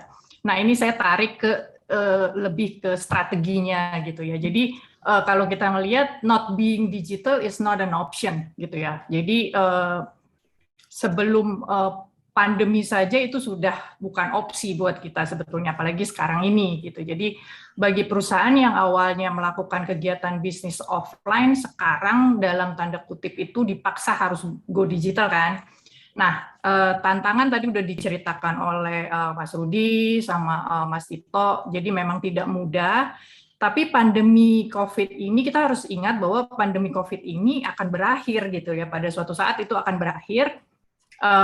Tapi sepertinya perubahan preferensi konsumen gitu ya dan model bisnis ini akan bertahan agak lama gitu ya, karena udah shifting nih mindsetnya gitu, dan dalam banyak kasus juga ini sebetulnya bagus karena transformasi digital itu memberi manfaat yang lebih besar terhadap masyarakat gitu ya. Sebelum pandemi itu banyak sekali, kalau kita lihat gitu ya, sebelum pandemi itu banyak bisnis yang sudah didesain digital gitu ya, contohnya digital banking gitu ya, sudah ada gitu, payment platform, e-commerce dan lain-lain gitu. Dan tetapi ketika bisnis digital ini dirancang, mereka itu mempertimbangkan hanya segmen pelanggan tertentu saja gitu ya. Pada waktu mereka membuat itu, segmen yang mereka masuk itu adalah mungkin milenial gitu ya, Gen Z atau setidaknya yang melek teknologi pada waktu itu sebelum pandemi. Nah, sekarang ini hal ini udah tidak bisa berlaku lagi gitu ya, karena mau tidak mau semua itu layanan harus bisa ditingkatkan layanannya ke populasi yang lebih besar gitu ya. Kenapa? Jadi kita tidak bisa hanya fokus kepada yang melek teknologi saja atau milenial atau Gen Z saja, tapi kita juga harus pastikan bahwa layanan yang kita punya itu bisa dipakai oleh orang tua gitu ya, atau anak-anak gitu, kalau kita berbicara online school gitu. Jadi nah, layanan yang ada sekarang ini belum siap terus terang untuk sampai ke hal tersebut. Nah, balik lagi, prioritasnya apa sih? Ya banyak. Tadi kalau Mas Tito cerita itu holistik tuh dari semua ya, dari A sampai Z gitu. Tapi saya kecilkan jadi 2 prioritas penting yang menurut saya harus diperhatikan oleh perusahaan, yaitu apa? Jadi satu, tadi saya sudah mention bahwa sistem layanan perlu dirancang untuk kelompok yang lebih besar gitu ya. Jadi tidak hanya segmen tertentu saja, tapi kalau dengan adanya pandemi ini kita bisa lihat bahwa yang namanya kesehatan, ada telemedicine, kan tidak cuma orang yang bisa menggunakan gadget aja bisa akses ke obat gitu, tapi ada orang tua juga dan lain-lain gitu. Jadi kelompoknya harus lebih besar. Dan yang kedua adalah trust. Ini penting sekali di customer experience ya. Jadi trust atau kepercayaan ini perlu dibangun dari ujung ke ujung gitu ya, di semua sistem digital kita. Mungkin saya sedikit ini saya latar belakangnya karena cyber security gitu ya. Jadi yang namanya trust itu dibangun kan ya harus ada keamanan juga, ada rasa aman juga gitu. Nah, banyak aplikasi atau digital application atau solusi yang didesain itu tidak memasukkan unsur tersebut gitu ya, atau memasukkan unsur tersebutnya hanya di akhir saja gitu. Nah, ini tidak bisa lagi, sudah tidak bisa. Karena apa? Karena ya tadi kepercayaan itu harus dibangun dari ujung ke ujung gitu, tidak bisa hanya di belakangnya saja, tidak hanya bisa sebagian kecil di tengah saja, tapi harus dari awal sampai akhir gitu. Karena apa? Ya tadi Mas Tito bilang bahwa incorporating the customer's voice in everything we do, it's very important gitu. Mungkin itu sedikit dari saya. Oke. Makasih banget Mbak Eva. Jadi walaupun maksudnya yang tadi ya pressure dari sisi finansial itu kan, apalagi kondisi sekarang pasti ini banget gitu ya. Cuma ya balik lagi kita ngelihatnya nggak bisa cuma short term aja gitu ya, karena long termnya ya tadi secara industrinya juga harus siap untuk nangkep segmen ya kan, bukan cuma segmen itu aja. Ya sama sih kayak anak saya aja 5 tahun, tapi karena sekarang dipaksa untuk school from home, mau tidak mau ya. Iya, mau nggak mau gitu, walaupun challenge juga terutama buat orang tuanya gitu maksudnya. Bener juga, jadi harusnya siap untuk apa ya, mengcater semua segmen sih, karena sekarang mau nggak mau semuanya ke online gitu ya. Nah mungkin Mas Tito nih, singkatnya Mas, ini kan kalau untuk menggerakkan semua ini mau untuk bisa sama-sama ngerti gitu dan deliver customer experience gitu ya, itu kan butuh teamworknya yang solid, karena Mas Tito tadi bilang nggak bisa cuma di satu segmen atau satu departemen aja gitu kan. Nah itu gimana ya, ada trik-triknya nggak ya gitu, kalau supaya mereka tuh bisa bergerak sama bahwa iya benar-benar nih customer experience itu penting gitu, jadi bukan cuma short term tadi gitu. Kira-kira ada tipsnya nggak gitu Mas Tito nih? Jadi ini memang sesuatu yang even sampai sekarang pun juga masih evolving ya, gimana caranya kita bisa building teamwork untuk capai tujuan sama, karena setiap enterprise, setiap bisnis itu punya domain problem yang berbeda-beda gitu. Tapi one of the originator itu sudah pasti dari top management, bahwa harus ada support dari top management dalam hal ini untuk bisa menyadari bahwa CX itu adalah salah satu faktor pembeda di zaman sekarang ini gitu. Kemudian yang kedua sudah pasti adalah kita harus nge-build customer-centric mindset di setiap lini functionality yang ada di dalam company itu. Jadi CX itu pada dasarnya tidak hanya kerjaan teman-teman dari sisi customer service atau misalnya dari support segala macam. Even contohnya kayak seperti saya saja lah yang sifatnya lebih dari analis, behind the scene people. Kita pun juga ketika explaining about our services juga harus bisa membawa this kind of CX mindset ke situ gitu. Kemudian yang kedua sudah pasti build cross functional model working. Nah ini sudah banyak contoh-contohnya gimana caranya kita bisa memfokuskan cross function model dari pembagian pekerjaan ini untuk bisa nge-support consumer pain point di depan gitu. Nah, yang terakhir itu kalau misalnya kita obrolin saja dari sisi mindset sudah, kemudian operation modelnya juga sudah, gimana cara kita bisa membangun integrated teknologi di dalamnya itu yang paling penting sekarang. Karena dengan adanya digitalization ini, of course nyaris semua data point itu sebenarnya kita bisa ambil dari touch point yang tersedia gitu. Baik dia datang dari brick and mortar, mau dia datang dari apalagi dari digital ya, seperti Mas Rudi di Tokopedia gitu. Udah pasti data point yang kita bisa ambil tuh banyak, dan kita bisa petakan itu per touch point, kemudian kita bisa connectkan itu dengan metrik-metrik yang important untuk nge-build teamwork-nya tadi itu. Dan itu semua dilakukan dalam bentuk yang iteratif.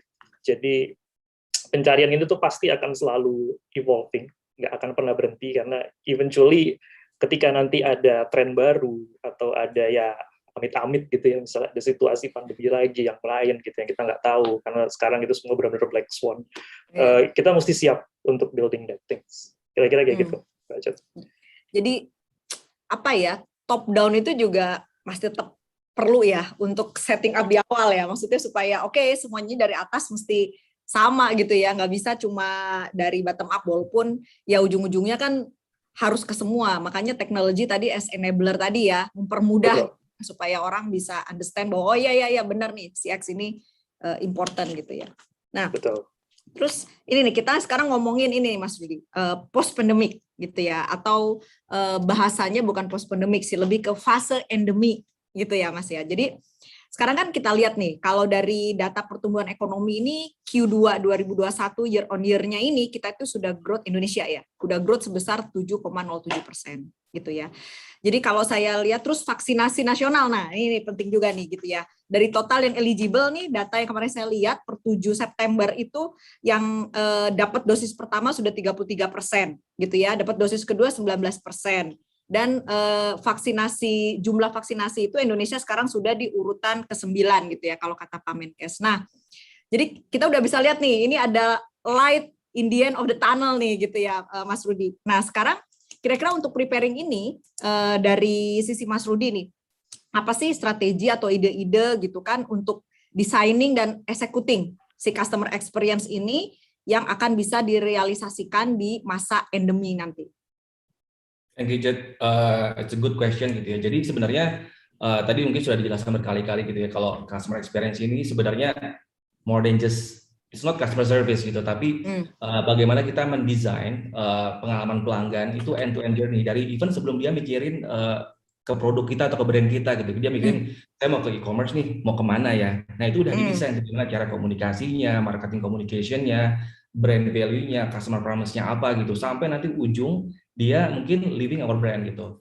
Jadi it's long process, comprehensive process, dan juga butuh bantuan dari top management juga, the whole employee juga di perusahaan, sama mungkin secara teknologi kita harus agile gitu berubahnya, karena perubahan perilaku konsumen ini kan hitungannya mungkin udah nggak bulan lagi, besok dia udah berubah gitu. Dan tantangannya untuk kayak misalnya perusahaan-perusahaan udah go digital gitu ya, switching cost itu kan murah gitu ya, nggak kayak kita beli mobil mau ganti mobil besok kan susah ya. Sekarang kalau misalnya saya mau beli ke brand A gitu ya, dia tinggal geser aplikasi di handphone aja tuh udah pindah perusahaan gitu, udah nggak perlu pindah mall, bukan pindah mall atau pindah ke tempat lain gitu ya belinya gitu. Jadi memang tantangannya di situ. Jadi kita jual tuh sebenarnya trust sama customer experience gitu. Nah, jadi ide-ide itu luar biasa banyak gitu. Dan kalau perusahaan jasa gitu ya, yang tadi disampaikan pada saat keynote-nya Bu Fitri ataupun Mas Helmi gitu ya, itu kan kalau CX sudah melekat ya, kadang-kadang melekat ke orang dan melekat karena memang dia datang ke sektor hospitality gitu. Nah, yang jadi challenge gimana cara kita bawa nih teman-teman UMKM yang jualan produk ini, kadang-kadang produknya sama gitu ya, kadang-kadang Indomie juga gitu ya, kadang-kadang misalnya kopi juga, tapi orang bisa datang lagi ke tokonya. Mas Helmi tadi bilang gitu ya, yang jadi key driver itu kan repeat order nih, orang balik lagi dan merekomend produk dia ke teman-teman sama keluarganya gitu. Jadi gimana caranya ngebungkus produk-produk yang sama, yang sifatnya mungkin kalau kita bilang nih commodity gitu ya, tapi dibungkus jadi experience yang bagus gitu. Kalau orang datang ke Starbucks, dia padahal kan minum kopi juga gitu ya, tapi kayaknya ngerasa wow gitu, datang ke situ. Nah, gimana caranya Indonesia punya UMKM yang nggak cuma jualan produk, tapi the whole experience itu bisa sampaikan ke end user-nya mereka gitu. Nah, itu yang mungkin tanggung jawab kita bersama nanti di ICXP ini untuk membuild itu semua sih. Jadi diferensiasi itu nggak cuma lagi wah murah-murahan harga gitu ya, oh promo sana sini diskon lain-lain, tapi orang datang karena gue datang deh ke tokonya Mas Tito nih karena kayaknya ramah nih, gue tiap nanya walaupun ujung-ujungnya nggak beli tapi terus dijawab gitu. Ataupun misalnya kayaknya garansi misal ke customer service itu pasti akan dijamin bahwa ini aman, kalaupun ada dispute pasti barang akan dikembalikan dengan cepat gitu. Nah, yang saya lihat trennya sekarang gitu ya, orang udah mulai bergeser gitu, Jun. Jadi dari ngelihatnya harga murah gitu ya, atau promo only, tapi the whole package of experience. Dia bisa tuh ada statement pernah beberapa kali saya dari customer, saya beli di toko A aja deh gitu, walaupun harganya lebih mahal 500 sedikit, 100 ribu rupiah dikit, tapi kayaknya saya ngerasa nyaman kalau kontak ke CR itu cepat gitu ya. Dan kayaknya ada jaminan bahwa produknya memang original ataupun misalnya bagus gitu. Nah, itu kan satu package of experience. Akhirnya dia cerita ke orang lain gitu. Apalagi sekarang kan kalau saya lihat gitu ya, dibanding kita biaya akuisisi itu kan 5-7 kali lebih mahalnya dibanding meretain customer ya. Dan kalau kita bisa melayani customer dengan bagus, dia bisa referensiin lagi nih ke orang lain. Jadi tanpa ada biaya marketing, kita bisa dapetin customer baru gitu. Nah, mungkin trennya ke depan, karena kita udah baratnya hampir full digital gitu ya sekarang, teknologi nih gimana caranya walaupun kita create yang namanya AI, automation, self-service, tetap bisa jadi conversational technology gitu. Yang ngerasa orang kalau ke sana ya tetap kayak ngomong sama manusia gitu. Karena walaupun human touch masih penting gitu ya, Cut ya, tapi kan itu nggak scalable dalam jangka panjang ya. Kita nggak mungkin juga misalnya trafficnya nambah gitu ya, orang juga harus nambah. Nah makanya kita gimana caranya menciptakan tim yang memang hanya yang kata-kata Bu Vita yang saya tangkap ya, artificial intelligence itu kan keywordnya di art gitu. Art dan empati itulah yang mungkin nggak bisa di-replicate sama sistem. Nah sedangkan the whole customer experience design ini itu butuh art sama empati gitu, yang diaplikasikan ke sistem sama teknologi. Jadi mungkin kedepannya adalah butuh orang-orang yang punya art yang oke, empati yang oke untuk bisa menciptakan teknologi yang conversational sih menurut saya gitu. Oke. Thank you Ruth. Jadi maksudnya benar, jadi tetap customer experience-nya itu tetap di-deliver, cuma how-nya tadi yang mungkin setelah pandemi kemungkinan agak berbeda gitu ya tadi. Jadi walaupun benar tetap human touch tadi, tapi balik lagi untuk supaya company-nya tetap scalable dan sustain, tadi dimasukkan unsur art-nya walaupun masuknya di AI gitu. Nah ini Tito nih, jadi lain banget nih tadi ya, yang ininya Mas Tito. Rudy. Nah ini ke Mbak Eva nih, Mbak Eva. Ini korelasinya dengan si ICXP juga nih. Jadi kan tadi sudah dijelaskan bahwa visi Indonesia 2045 ya, menjadi negara maju, salah satu ekonomi terbesar gitu kan. Penggeraknya kan diharapkan dari industri, pariwisata dan jasa, terutama industri kreatif nih. Gitu. Nah, kan SDM yang jadi challenge gitu ya, karena SDM-nya Indonesia berarti harus kompetitif dan punya kompetensi di situ, gitu kan ya. Nah, kalau Mbak Eva nih dalam kapasitas sebagai Ketua Dewan Pengawas nih, bagaimana sih langkah-langkah ekosistem industri gitu ya, termasuk juga nanti ICXP ini gitu, untuk bisa hand in hand nih sama pemerintah untuk menyiapkan SDM ini, karena tadi Mbak Fitri bilang Arab Saudi aja sudah menargetkan 2030 gitu ya.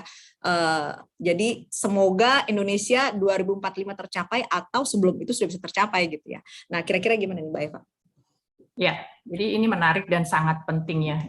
Tadi Pak Menteri gitu ya mention bahwa untuk supaya ini bisa berjalan dengan cepat gitu ya, kita harus juga pikirkan yang namanya people, proses, teknologi gitu ya. Nah, people-nya itu di depan gitu. Kita bisa lihat teknologinya di belakang. Ya tadi juga udah ada yang mention bahwa teknologi ini hanya enabler gitu. Nah, jadi talent ini penting sekali gitu. Dan kalau kita tarik ke digital transformasi, di digital transformasi itu ada 3 elemen yang penting juga gitu. Apa itu talent, diversity, inclusion gitu ya. Jadi kita butuh yang namanya talent, keragaman dan inklusif gitu. Nah, di mana posisi kita sekarang ini? Jadi kita tetap harus bekerja keras ini ya. Kenapa saya bilang harus bekerja keras? Menurut saya baca gitu ya data di Indonesia bahwa dalam setahun itu Indonesia mencetak 900.000 sarjana per tahunnya. Terdengar besar gitu ya, 900.000 per tahun. Tapi kalau kita bagi kota di Indonesia, kalau nggak salah ada di 93, itu satu kota itu hanya ada 9.000 sekian sarjana gitu. Itu tidak cukup kalau hitung-hitungannya kita bagi menjadi seperti itu gitu. Belum lagi dokternya ada berapa gitu ya. Nah, sekarang kita berbicara mengenai industri pariwisata, di mana industri ini menciptakan banyak lapangan kerja gitu ya dan padat karya gitu. Nah, untuk mencapai tujuan besar sampai 2045 itu kita butuh talent banyak sekali, talent berkualitas untuk bisa membantu gitu ya. Nah, untuk hal ini kita butuh kolaborasi gitu ya, kolaborasi dengan multi pihak gitu. Kita butuh pemerintah, kita butuh industri, kita butuh akademisi, komunitas, media untuk bisa memberitakan informasi ini bersama-sama saling bersinergi untuk tujuan besar tadi gitu. Nah, di sini Indonesia Customer Experience Profesional itu dibentuk untuk mewadahi semua ini gitu. Jadi diharapkan nanti Indonesia Customer Experience Profesional bisa memberi banyak program untuk meningkatkan tadi kualitas SDM yang kita butuhkan banyak ini gitu. Karena kita pasti butuh banyak sekali gitu. Bisa dibayangkan industri pariwisata tadi juga Pak Helmi Yahya juga bilang bahwa ini industri yang besar sekali. Nah, untuk bisa sampai punya SDM yang berkualitas ini kita butuh semua nih bersinergi, berkolaborasi.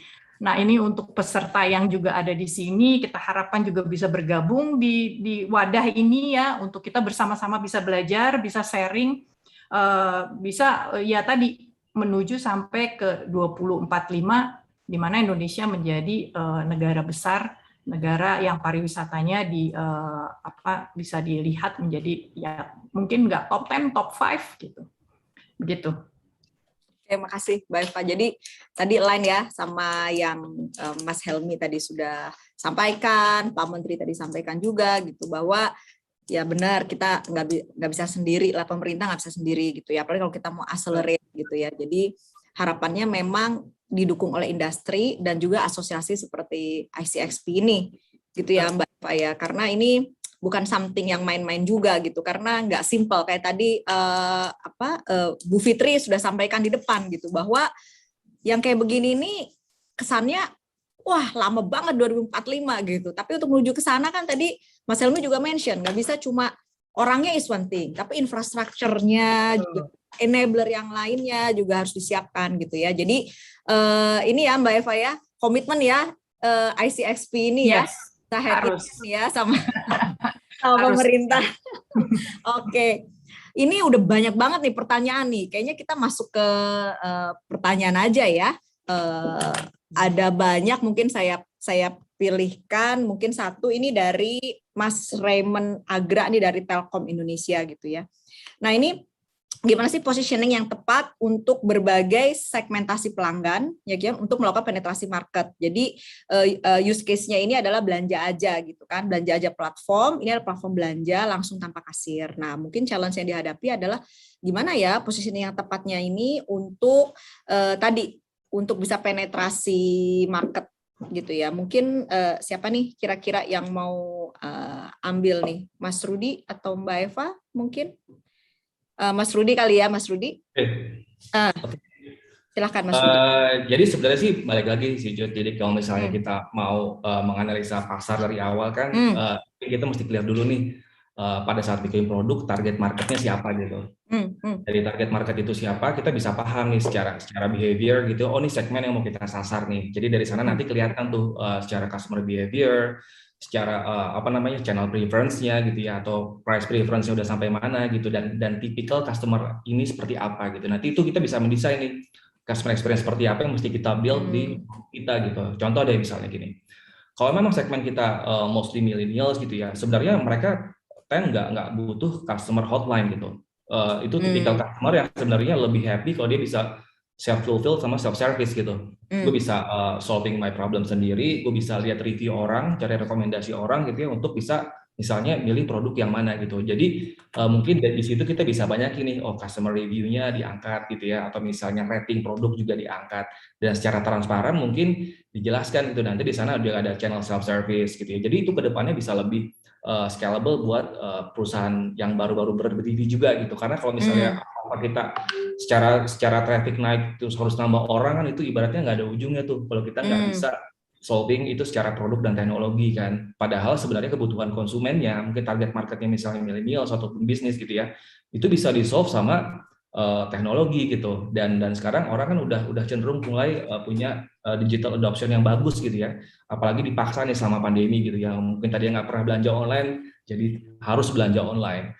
Nah, di situ pun tantangannya yang dihadapi sama Tokopedia gitu ya, walaupun misalnya kita udah create nih UI UX yang clear, tracking misal delivery juga udah jelas dan transparan gitu ya. Bukan berarti customer nggak nanya, ada aja juga yang nanya gitu. Walaupun yang tadi Pak Helmi bilang gitu ya, the best service sebenarnya is no service gitu. Gimana caranya secara produk bisa memberikan komunikasi produk yang jelas, transparansi yang jelas gitu ya, sehingga customer nggak perlu nanya sebenarnya. Tapi yang namanya customer ya ada aja yang nanya gitu. Nah itu jadi tantangan juga buat kita gitu ya. Jangan berhenti di inovasi awal. Terus nih customer maunya apa? Kadang-kadang kita udah ngerasa bikin produk yang paling bagus gitu ya. Tiba-tiba ada pertanyaan masuk, Mas gimana cara daftar dan registrasinya ya? Nah itu kadang-kadang kita agak surprising. Wah sesimpel ini ya gitu. Nah itu yang kadang-kadang kita punya blind spot juga nih. Jadi makanya agility buat bisa itu mungkin every week gitu ya, product development-nya, sprint planning prosesnya itu benar-benar kayak terus dengerin suara pelanggan gitu. Jadi kalau saran saya, jadi tetap dengar nih siapa target marketnya, dari situ kita bisa desain customer experience yang oke, karena akan sangat mahal juga nih kalau kita coba cater the whole customer needs gitu ya. Wah sediain phone, sediain chat. Kalau zaman dulu ya omnichannel semuanya harus ada gitu ya, malah kita bikin semua deh, website bikin, IG bikin, sosial media bikin, hotline bikin. Akhirnya customer yang sama menghubungi semua channel tadi gitu ya. Buat apa gitu. Jadi itu yang mungkin perlu dipikirkan juga sih. Oke, makasih banget nih Rudy. Moga-moga Mas Raymond nih clear juga ya. Jadi kayak saya tangkap dari Rudy tadi, targetnya siapa dulu gitu ya. Terus didesain nih CX-nya nih Mas Raymond nih. Didesain, tapi di journey-nya ini ya tetap harus agile gitu. Kayak tadi dilihat bahwa mungkin nggak semua customer-nya itu mungkin tidak butuh semua channel yang sekarang bukan di deliver didesain gitu. Jadi mungkin bisa dilihat lagi di situ kali ya. Makasih loh Mas Rudy. Lalu mungkin pertanyaan dari siapa nih ya? Oke, Mbak mungkin ya Mbak Gracia Rahmi nih ya dari LS PR Institute. Mungkin ke Mbak Eva nih lebih tepatnya nih. Jadi customer experience konsep itu lanjutan dari customer service yang dulunya face to face, sedangkan sekarang lagi lebih shift ke teknologi gitu kan. Gimana strategi untuk merubah mindset bagi semua yang melakukan usaha kecil nih ya, usaha kecil nih UMKM mungkin ya, yang belum memprioritaskan customer experience nih sekarang, Mbak Eva. Oke. Terima kasih pertanyaannya. Jadi ini memang challenge sekali untuk UMKM gitu ya, yang tadinya offline terus tiba-tiba dipaksa harus online gitu ya. Sebetulnya bagus sekali ada Tokopedia di sini ya. Ini memberi solusi sekali nih Mas Rudy. Tapi mungkin saya bagaimana dari yang tradisional customer service, terus kemudian sekarang berbicara ke konsep customer experience. Jadi, harus dimengerti dulu bahwa ini pakar-pakarnya ada di sini semua, bahwa customer experience itu bukan mendigitalkan customer service gitu. Jadi bukan seperti itu gitu ya. Jadi customer experience itu di mana satu konsep atau mindset, tadi bagus sekali kata-kata itu, mindset bahwa kita bisa tahu, kita understand your customer gitu ya. Jadi kalau banyak, karena gini, bukan hanya perusahaan UKM saja, tapi perusahaan besar pun kadang-kadang kita tidak tahu siapa customer kita gitu ya. Ini challenge buat semua skala sebetulnya ya. Jadi yang kebanyakan itu adalah kita dari dalam terus keluar. Jadi gini, kita punya contoh kalau di UKM kita punya toko kopi gitu ya, punya toko kopi dan kita mau jual keluar gitu. Nah, itu adalah konsep di mana inside out gitu. Nah, yang kita butuhkan di sini adalah dari luar ke dalam. Tapi kita mencoba tahu bahwa pelanggan yang menyukai kopi itu kopi apa gitu. Dan bagaimana cara delivery kopi yang mereka suka gitu. Ketika kita tahu semua itu, baru kita aplikasikan ke dalam gitu. Jadi ini konsep seperti ini, harusnya mindset seperti ini yang harus kita lakukan, baik itu mau perusahaannya kecil skalanya sampai perusahaan besar gitu. Jadi kita tahu dulu apa kebutuhan customer. Ketika tadi Mas Rudy cerita tuh, untuk mendesain satu customer experience itu kita mesti tahu journey-nya gitu ya. Nah, mungkin kalau untuk usaha kecil kita terlalu rumit melakukan tadi create persona dan lain-lain. Tapi mungkin kita bisa melakukan dengan simple aja. Siapa customer saya? Oke, sudah tahu siapa customer-nya, terus kemudian kita seolah-olah kita ada di sepatunya si customer kita. Nah, dari sana baru kita replikakan bisnis proses kita sehingga experience itu bisa ada gitu. Jadi itu sih kalau menurut saya yang paling applicable untuk dilakukan oleh usaha-usaha kecil yang tadinya tradisional atau offline, terus kemudian ke online gitu. Mungkin itu bisa menjawab. Ya, makasih Mbak Eva. Tadi moga-moga bisa menjawab Mbak Gracia. Tapi ada tadi hint yang saya tangkap nih dari ya paparannya Mbak Eva, bahwa CX itu bukan mendigitalisasikan customer service. Nah, itu mungkin ya. Jadi tetap bisa applicable gitu ya untuk UMKM, tapi mungkin tidak sekompleks jika CX itu dimappingkan untuk enterprise. Mungkin gitu ya, Mbak Eva ya. Oke, mungkin bisa satu pertanyaan lagi kali ya, Sasti ya, boleh ya? Nah ini tadi pertanyaan di awal nih, ini kayaknya pas banget nih buat Mas Tito nih ya. Dari Sotar Duga si Hombing dari Telin. Nah, gimana sih harapan kita jika di masa depan ini AI benar-benar bisa menggantikan manusia nih dalam CX journey? Nah, gimana nih Mas Tito nih? Terima kasih Mbak Cut. Wah, ini pertanyaannya sangat menarik sekali ya, karena terkait dengan dan on point gitu ya. Kita on point banget sebenarnya. Yeah. Nah, mungkin yang mesti kita sadari dulu bahwa sebenarnya utilisasi artificial intelligence itu belum sampai di level di mana, let's say misalnya kalau saya refer ke pop culture, misalnya seperti Jarvis di Iron Man atau Terminator gitu, yang basically mereka akan take the rules of the world. Tapi yang perlu kita compound itu sebenarnya adalah knowledge bagaimana caranya mendevelop artificial intelligence teknologi yang benar, kemudian bagaimana kita menurture artificial intelligence itu, dan yang ketiga adalah bagaimana kita bisa memberikan aspek etik ke dalam AI itu sendiri gitu. Nah, kalau kita tarik mundur ke consumer journey, ini beraneka ragam karena sebagai contoh saya ambil contoh yang paling banyak sekarang implementasi di Indonesia tuh misalnya chatbot, messaging experience automasi di level consumer experience seperti itu. Development chatbot itu sendiri sebenarnya bukan kita implement artificial intelligence kemudian kita tinggal, karena eventually chatbot itu sendiri harus di training juga gitu, datasetnya kita harus training, kemudian kita harus ngecek, kalau di terminologi kita bilangnya supervised learning, apakah input yang diberikan oleh user itu diterima dengan baik oleh bot dan diberikan respon yang serupa seperti itu. Itu pada akhirnya memang menunjukkan bahwa it's not human or technology, tapi human and technology. Jadi ada or dan n-nya yang berbeda di situ. Kita mesti aware bahwa pada akhirnya nanti mungkin di masa datang di 2045 ketika memang situasi itu terjadi, posisi kita justru harus bisa lebih menjadi seperti supervisor dari otomasi ini gitu.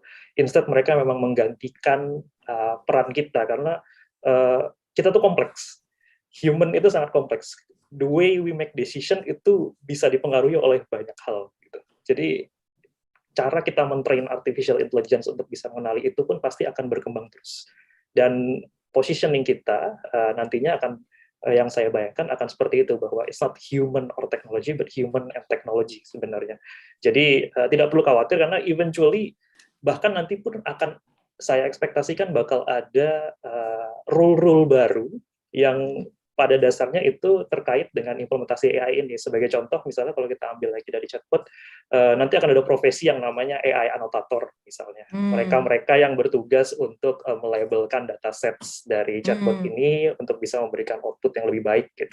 Dan itu basically bukan role yang sangat teknis, itu role yang basically sangat hands-on working, gitu. Kita bisa, even kalau mau learning dari Google pun sebenarnya bisa untuk role itu, gitu. Jadi seiring dengan banyaknya implementasi AI ini, sudah pasti akan banyak opportunity lain yang terbuka. Dan justru dari sisi kita sendiri yang memang harus bisa untuk mengincorporate growth mindset itu untuk bisa catering the situations nantinya.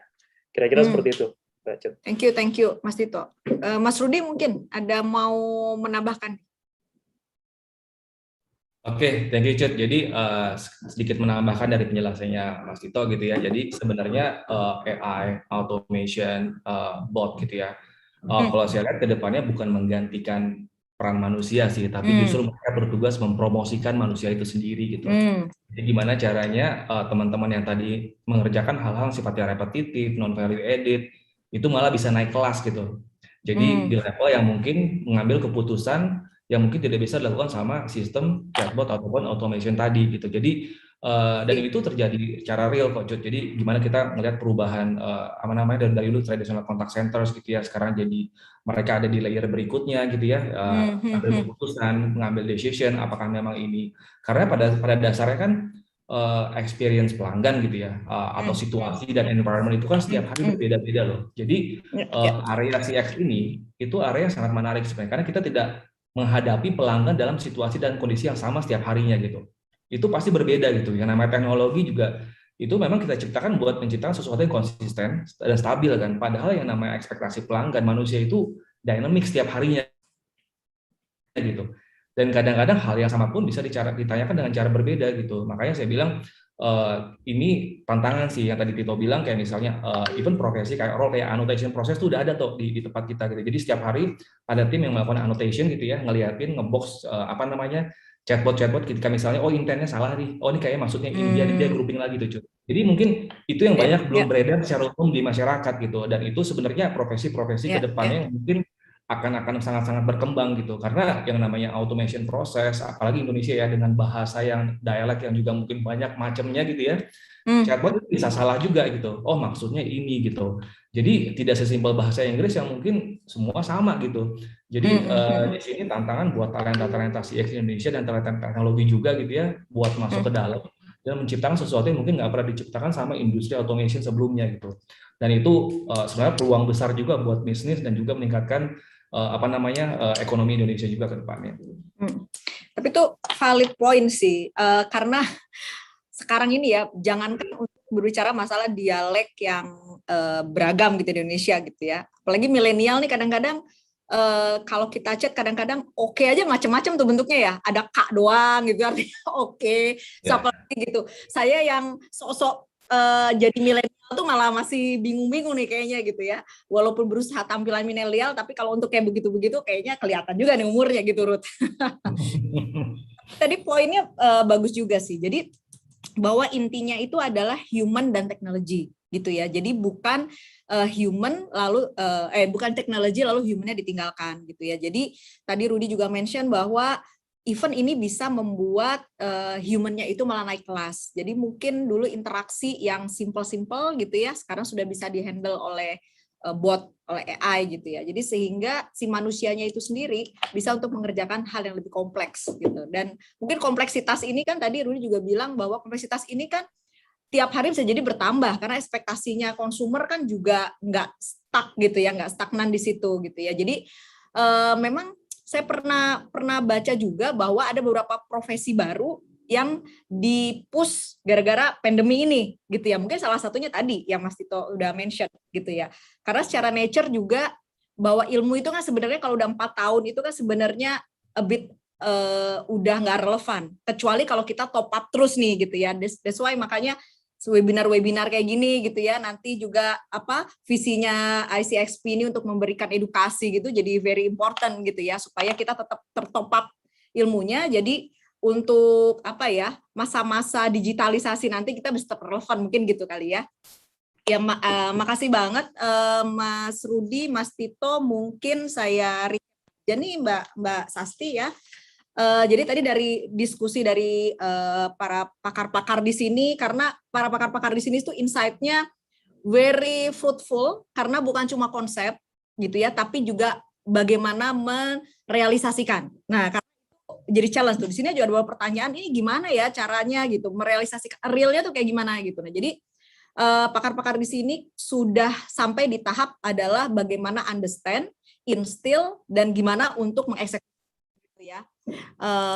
Oke, jadi tunggu sebentar, maaf banget ini laptopnya ini lowbat, aduh maaf, saya takut nanti keputus lagi tengah-tengah.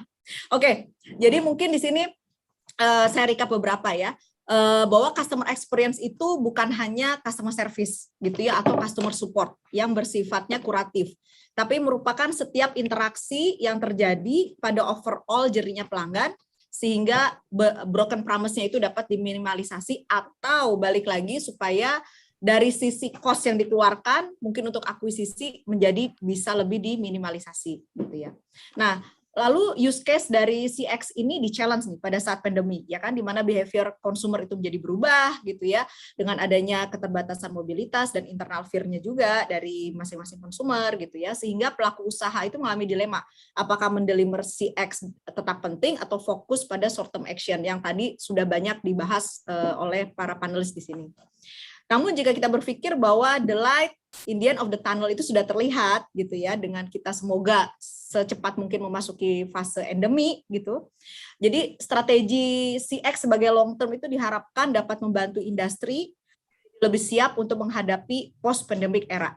Tadi sudah banyak dibahas juga untuk kedepannya, apakah tetap dengan human atau dengan ada tambahan teknologi as enabler gitu ya, dan bagaimana strateginya itu bisa benar-benar dimengerti oleh setiap departemen yang mendeliver CX experience untuk consumer gitu ya. Dan lalu kesiapan industri terutama dalam hal preparing SDM nih yang memiliki mindset CX itu sangat penting gitu ya, supaya kita bisa hand in hand dengan pemerintah sehingga visi Indonesia 2042 itu untuk menjadi negara maju dengan SDM yang memiliki kompetensi CX dapat bersaing di kompetisi global. Gitu ya, mungkin itu hasil recap diskusi. Terima kasih banget ini buat para panelis, very fruitful discussion gitu ya, dan responnya dari audiens juga ini banget gitu ya, banyak sekali pertanyaan, tapi mohon maaf saya nggak bisa bacakan semua karena keterbatasan dari waktu juga gitu ya. Jadi semoga ini bisa menginspirasi dan juga bisa untuk membawa industri ini ke arah yang benar-benar lebih ke mindset customer experience. Mungkin segitu aja dari kita semua di sini. Sasti, saya kembali kepada Sasti. Selamat pagi dan wassalamualaikum warahmatullahi wabarakatuh. Waalaikumsalam warahmatullahi wabarakatuh. Terima kasih Ibu Cut. Boleh kita berfoto bersama terlebih dahulu, para panelis dan juga moderator. Ya, boleh dilihat ke arah kamera. Dalam 3, 2, 1. Oke, boleh tepuk tangannya hadirin sekalian untuk para panelis dan juga moderator kita. Terima kasih kepada Ibu Cut yang telah memandu diskusi panel pada hari ini. Tentunya kami ucapkan pula apresiasi luar biasa kami kepada seluruh panelis, Pak Tito, Pak Rudi, dan juga Ibu Eva Nur. Terima kasih sekali lagi telah berbagi kepada kita semua. Antusiasmenya luar biasa ini Bapak Ibu sekalian, pertanyaan yang diajukan banyak sekali dan sangat-sangat bagus. Sayang sekali kembali waktulah yang harus membatasi kita semua. Tapi tentunya saya yakin kita akan bertemu lagi pada ruang-ruang diskusi berikutnya. Baiklah Bapak Ibu hadirin yang kami hormati, selanjutnya kita juga akan mendengarkan keynote speech oleh Ketua Yayasan Lembaga Konsumen Indonesia yang kami hormati Bapak Tulus Abadi. Kepada Bapak Tulus kami persilahkan. Selamat pagi, Pak Tulus. Apakah sudah hadir? Ya, selamat pagi, Mbak Sasti. Ya, silakan, Pak. Baik, terima kasih untuk pimpinan ICXP. Saya mengucapkan selamat atas di-launching-nya ICXP untuk komunitas konsumen di Indonesia. Ini harapannya bisa menjadi instrumen untuk turut bersama-sama memberikan satu perlindungan konsumen di semua lini dan juga bisa menjadi partner lembaga-lembaga konsumen seperti LKI.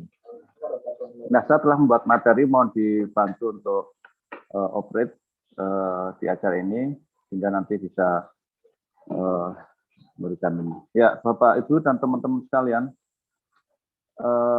saya ucapkan terima kasih untuk waktu yang diberikan. Saya akan membuat tema judul yang saya kira masih inline dengan tema perbincangan kita soal digitalisasi. Saya kira karena memang saat ini kita tidak bisa dipisahkan dengan fenomena digital. Dan kemudian kami akan menyorot bagaimana fenomena belanja online dan tantangan bagi perlindungan konsumen.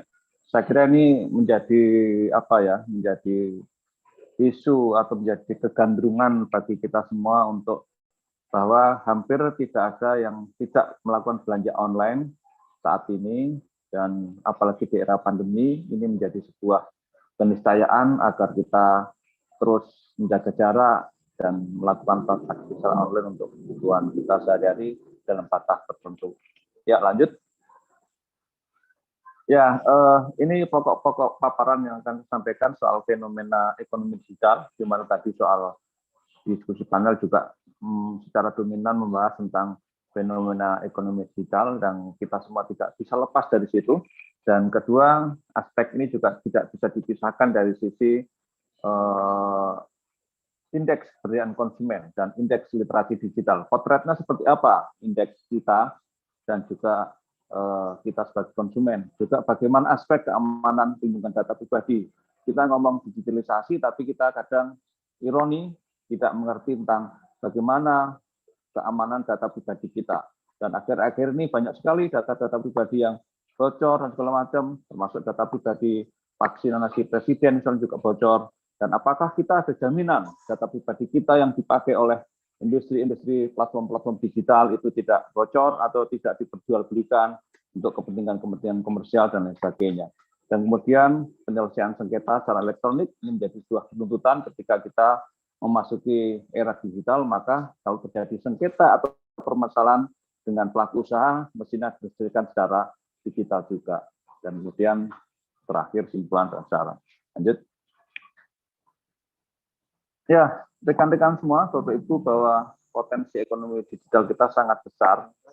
Ya, saat ini sudah 250 juta masyarakat Indonesia sudah mengakses internet, kemudian 350 juta pemegang handphone kita semua, dan oleh karena itu saya kira wajar ketika Presiden Joko Widodo memperkirakan PDB kita nanti akan ada gelontoran tambahan dari ekonomi digital sebesar 233 miliar US dollar ya, bukan rupiah.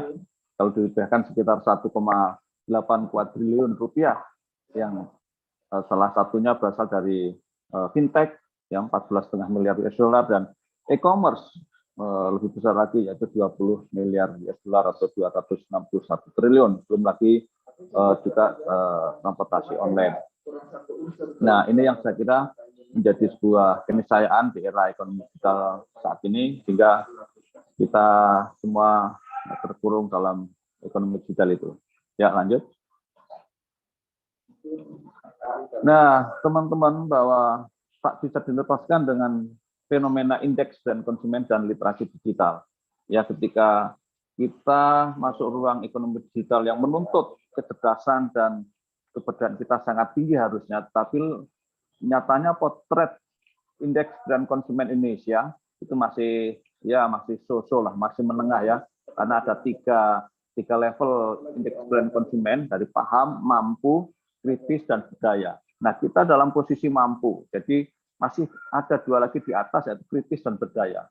Nah, kita masih agak ketinggalan dengan negara-negara yang sudah pada level kritis dan budaya seperti ya Singapura, Korea Selatan, dan negara-negara Skandinavia. Dan kemudian kalau kita bicara digital, itu adalah indeks literasi digital kita juga belum baik, masih 3,45, dan komplain habit kita juga belum baik, padahal ini menjadi penentu di dalam kita transaksi dengan era digital ini. Ya, lanjut. Nah, karakter konsumen di era digital seperti apa? Saya sedikit memotret berdasarkan fenomena yang ada, baik di pengaduan, di LKI, ataupun di tempat-tempat lain, bahwa fenomena-fenomena yang kadang-kadang tidak inline dengan fenomena digital yang kita saat ini adalah bagian dari itu. Pertama, konsumen tidak cermat membaca syarat dan ketentuan yang berlaku, atau tidak membaca term and condition, sehingga tidak tahu tata aturan, tidak tahu persyaratan, dan segala macam. Kemudian juga tidak cermat membaca kontrak perjanjian elektronik. Sadarkah kita ketika kita mengklik satu platform-platform digital, yang mulai transportasi online atau e-commerce, atau seperti tadi yang didiskusikan, itu ada perjanjian elektroniknya, ada kontraknya, tapi apakah kita membaca? Nah, tentu harus kita refleksikan. Kemudian kalau membaca juga belum tentu paham substansinya, karena mungkin terlalu detail, terlalu kecil, dan juga sekali lagi kita terlalu gampang menyerahkan data pribadi kita. Padahal kita nggak tahu data pribadi kita dikelola oleh siapa, dikelola untuk apa, dan apakah itu hanya digunakan untuk bisnis itu saja, atau kemudian dipakai untuk promosi yang lain. Kemudian kurang memahami proses bisnis dan product knowledge ekonomi digital. Kalau teman-teman mencermati soal COD, waktu itu kan banyak sekali kasus-kasus COD di mana konsumennya ngamuk dan ngamuknya kepada pengirimnya, kepada drivernya ya, pada ojek online-nya, padahal bukan itu mekanismenya. Ya, lanjut. Nah, ini beberapa potret pengaduan di YLKI yang kami terima selama 5 tahun terakhir.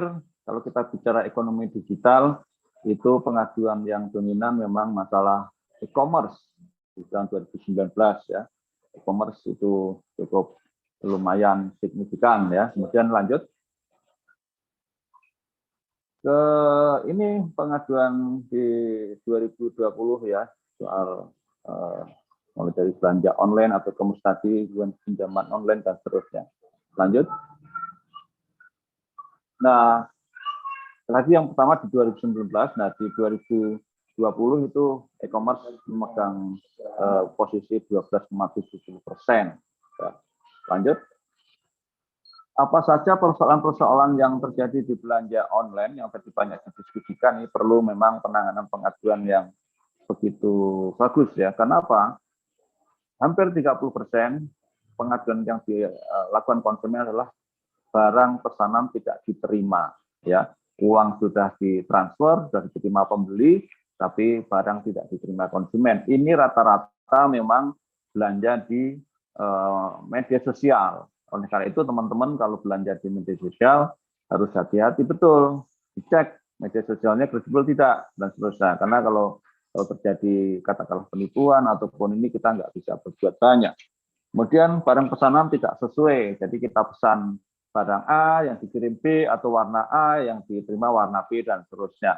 Kemudian refund juga susah, sistem ada penipuannya dan segala macam. Ini lagi karakter dari permasalahan belanja online atau e-commerce yang ada di kita. Jadi ini sebenarnya satu paradoks ya. Ya, lanjut. Nah, kemudian bagaimana regulasi tentang belanja online, teman-teman sekalian?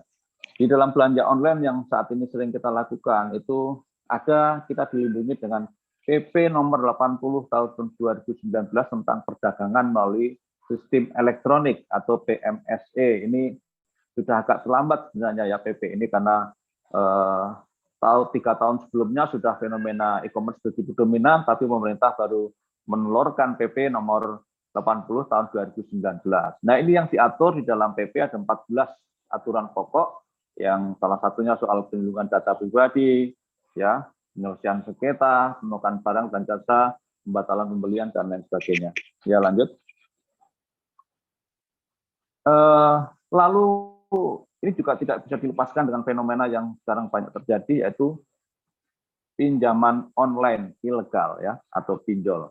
Ini pinjol adalah sebutan gaul saja, tetapi yang benar adalah fintech atau finansial teknologi. Nah, ini sebenarnya positif untuk meningkatkan inklusivitas dan literasi finansial kita, tetapi sayangnya antara pinjol yang legal dan ilegal itu jauh lebih banyak yang ilegal.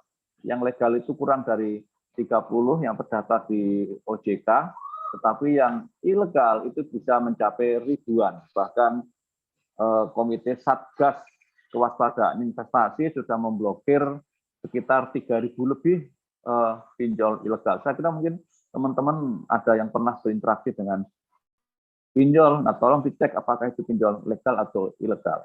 Kalau ciri-ciri legal, yang pertama adalah terdaftar di OJK.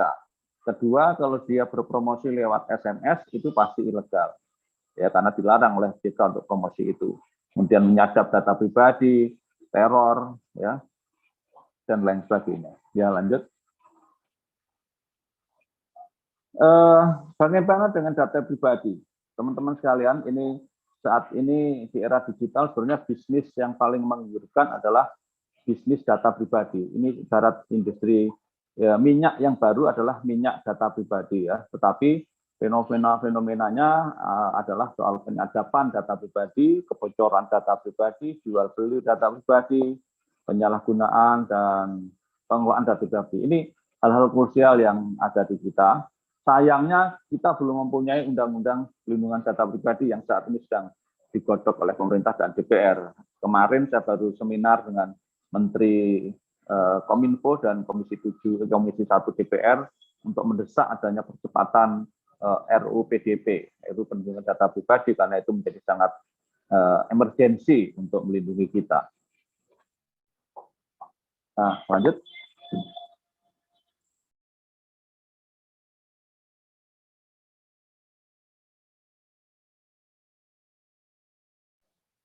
Ya, sebentar. Ya, kemudian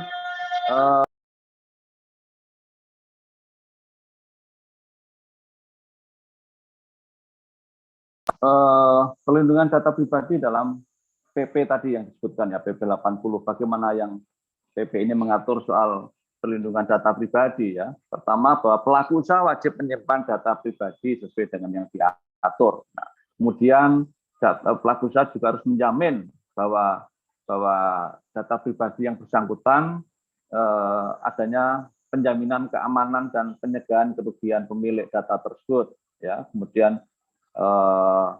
banyak nanti bisa dibaca ya proses dengan sesuai dengan subjek pemilik data. Jadi kalau tujuannya untuk belanja e-commerce ya mestinya dipakainya untuk itu, tidak boleh dipakai untuk yang lain, atau kalau dipakai untuk kita naik ojek online atau mobil online ya mestinya yang dipakai untuk itu. Dan data pribadi tidak boleh dikirim ke negara atau wilayah lain di Indonesia. Jadi servernya harus ada di Indonesia. Nah, apakah kita pernah menyangka atau menduga data pribadi yang kita unduh lewat berbagai platform-platform itu data pribadinya disimpan di mana? Gitu. Ya, lanjut.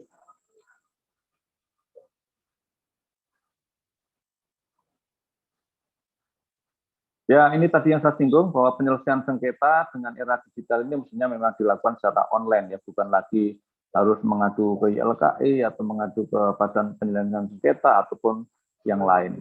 Kita bayangkan kalau kita belanja elektronik atau belanja online, kemudian ada sengketa, penyelesaian sengketanya harus diselesaikan di Lombok. Kita harus dipanggil ke Lombok dan segala macam. Berat sekali dan itu tidak efisien. Lanjut. Ya, yang terakhir teman-teman sekalian, Bapak Ibu, bahwa ekonomi digital itu sangat positif untuk pertumbuhan ekonomi kita, seperti data-data yang ada tadi, dan itu era di mana kita di industri 4.0 ya, itu menjadi keniscayaan bagi kita. Tetapi kalau kita tidak hati-hati dan ada pelindungan yang kuat, ekonomi digital bisa menjadi ancaman bagi hak konsumen. Mengapa? Jadi soal berbagai kasus yang saya ungkapkan itu, maka butuh kehati-hatian, butuh kecerdasan yang lebih tinggi ya daripada kalau kita belanja atau bertransaksi secara konvensional. Nah, di sisi lain perangkat hukumnya ada, penegakan hukumnya juga belum ampuh untuk melindungi konsumen. Kita punya undang-undang perlindungan konsumen, tapi sudah tidak relevan karena undang-undang perlindungan konsumen itu mengatur soal belanja konvensional, bukan online, karena kalau pelaku usahanya di luar negeri, undang-undang perlindungan konsumen tidak bisa menjeratnya. Kemudian sengketa secara online itu sangat mendesak juga, dan pelindungan data pribadi sekali lagi ini menjadi hal yang paling krusial, paling basis dalam belanja online ataupun ekonomi digital. Oleh karena itu, YLKI akan untuk mendesak segera disahkannya RUU PDP dan bahkan mendesak untuk mengamandemen Undang-Undang Perlindungan Konsumen, dan yang paling hulu ya adalah bagaimana kita meningkatkan kepercayaan konsumen dan indeks literasi digital konsumen kita, karena ini menjadi sumbu dari persoalan ini. Karena kalau konsumennya jarang membaca, kita semua tidak melakukan membaca term and condition dan segala macam, maka itu yang menjadi yang dari persoalan transaksi online dan belanja online. Saya kira itu Mbak Sasti dan juga Ibu Cut yang bisa saya sampaikan. Sekali lagi kami menyampaikan terima kasih atas waktu yang diberikan dalam forum yang sangat baik ini untuk memberdayakan masyarakat. Demikian kurang lebihnya, mohon maaf. Terima kasih. Wassalamualaikum warahmatullahi wabarakatuh. Selamat pagi. Waalaikumsalam warahmatullahi wabarakatuh. Kami ucapkan terima kasih kepada Bapak Tulus Abadi atas keynote speech yang telah diberikan kepada kita semua pada hari ini. Baiklah Bapak Ibu hadirin yang kami hormati, telah kita saksikan seluruh rangkaian webinar dan juga peluncuran ICXP pada hari ini. Tentunya kami berharap webinar ini dapat memberi manfaat bagi seluruh masyarakat Indonesia dalam rangka menyiapkan sumber daya manusia yang berorientasi kepada pengalaman pelanggan, terutama untuk mendukung industri digitalisasi di Indonesia. Sebelum acara pada hari ini kita akhiri dan juga sebelum kepada pengumuman pemenang, saya mengundang Ibu Eva Nur, Ketua Dewan Pengawas ICXP, untuk dapat memberikan sambutan penutupnya. Kepada Ibu Eva, kami persilahkan. Ya, terima kasih Sasti. Assalamualaikum warahmatullahi wabarakatuh. Pada kesempatan ini saya ingin menyampaikan atas nama Indonesia Customer Experience Profesional ingin mengucapkan terima kasih sebesar-besarnya kepada Menteri Pariwisata dan Ekonomi Kreatif Bapak Sandiaga Uno, Pak Helmi Yahya, Pak Tulus Abadi, pengurus ICXP, narasumber, panitia, dan peserta webinar peluncuran Indonesia Customer Experience Profesional pada tanggal 9 September 2021. Oke, nah saya sedikit saja mau highlight tadi apa yang disampaikan oleh Pak Tulus nih. Ini karena menarik ya, berhubung saya juga latar belakangnya dari cyber security. Jadi memang betul keamanan informasi itu penting sekali, gitu ya. Jadi diharapkan kita yang ingin mewujudkan gitu ya atau ingin mengimplementasikan customer experience ini, kita harus juga memikirkan keamanan informasi dan data customer. Itu adalah sudah dipastikan mandatori gitu ya. Nah, bagaimana ini caranya? Tadi sudah disampaikan oleh para pembicara kita yang hebat-hebat bahwa untuk mendesain kita harus dimulai dari awalnya bahwa yang namanya trust itu penting gitu ya. Jadi dari awal kita sudah masukkan unsur keamanan di dalamnya sehingga yang namanya secure customer journey itu tercapai gitu ya. Jadi bukan hanya kita ingin memberi layanan yang baik saja dari sisi UX, IX gitu ya, tapi juga semuanya gitu. Jadi sisi amannya, sisi safety-nya gitu ya. Jadi ini penting-penting sekali untuk kita dari sekarang mindset-nya sudah dibina di situ gitu ya. Dan juga semoga Indonesia Customer Experience Profesional bisa mewujudkan dalam mendukung pencapaian visi Indonesia 2045, di mana bisa menjalankan dua misi, yaitu menyiapkan talenta profesional CX yang mampu mendukung percepatan pembangunan industri kreatif, digital, dan pariwisata, serta bersaing secara global. Dan yang kedua, berpartisipasi dalam menyiapkan ekosistem yang mendukung mendelivering superior CX oleh industri di Indonesia. Gitu. Jadi tadi banyak sekali pertanyaan yang belum bisa kita jawab, tapi jangan khawatir karena nanti akan ada banyak lagi kegiatan-kegiatan edukasi awareness seperti ini yang bisa melibatkan berbagai macam industri gitu ya, dari mulai UMKM, sektor-sektor gitu ya. Jadi kita encourage untuk bergabung dengan kita gitu ya. Di mana kita ada sosial media, kita ada LinkedIn-nya, kita ada Facebook-nya, kita ada Instagram-nya. Ayo kita sama-sama kita bisa membangun Indonesia menjadi negara yang maju, di mana bisa diperhitungkan nantinya di 2045. Di akhir kata, sekali lagi kami ucapkan terima kasih. Sampai jumpa di program selanjutnya. Wassalamualaikum warahmatullahi wabarakatuh. Waalaikumsalam warahmatullahi wabarakatuh. Kami ucapkan terima kasih kepada Ibu Eva atas sambutan penutup yang telah disampaikan. Baiklah hadirin dan juga para peserta, seperti yang sudah saya janjikan sebelumnya, kita juga akan mengumumkan siapakah penanya terbaik dan juga pantun atau quotes terbaik hasil karya peserta yang disubmit selama acara ini berlangsung. Ya, kita akan mengumumkan 2 penanya terbaik terlebih dahulu yang akan mendapatkan sebuah buku masing-masing satu buku, The Effortless Experience, karya Matthew Dixon, Nick Thoman, dan Rick DeLacy. Wah, ini buku terkait CX dari para penulis yang juga best-selling author ya, Bapak Ibu sekalian. Ya, jadi kedua pemenang untuk penanya terbaik, yang pertama jatuh kepada atas nama Gracia Rahmi dari LSPR Institute. Nah, selamat kepada Mbak Gracia. Boleh untuk raise hand mungkin, jadi rekan-rekan panitia dapat mudah untuk verifikasinya. Lalu juga selamat kepada penanya terbaik kedua, ini adalah atas nama Sotar Duga Telin dari Telin ya. Selamat kepada Mas Sotar Duga.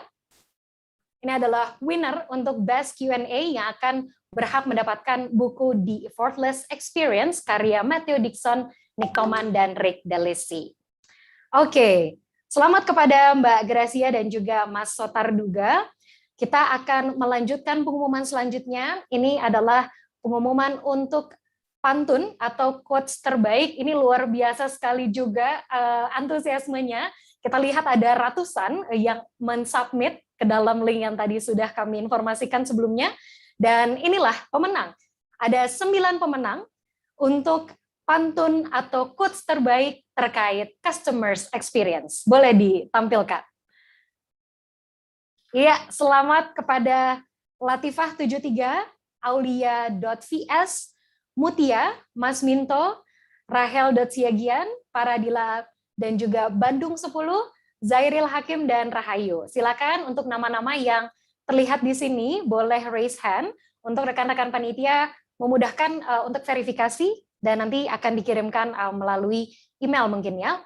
Nah, untuk para best pantun dan juga quotes ini akan mendapatkan voucher, di mana di sini ada voucher GrabFood dan juga saldo link aja.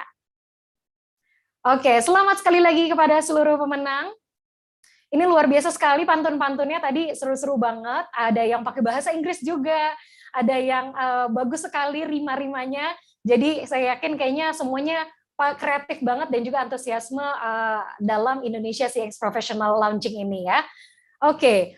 Nah, selanjutnya kita juga akan mengundi door prize. Ada 3 door prize di sini yang berhak memenangkan atau mendapatkan 3 voucher Tokopedia, masing-masing senilai Rp100.000. Mungkin boleh rekan-rekan panitia kita siapkan wheel-nya atau roda undiannya. Kita akan bersama-sama mengundi 3 pemenang yang berhak mendapatkan voucher Tokopedia. Oke.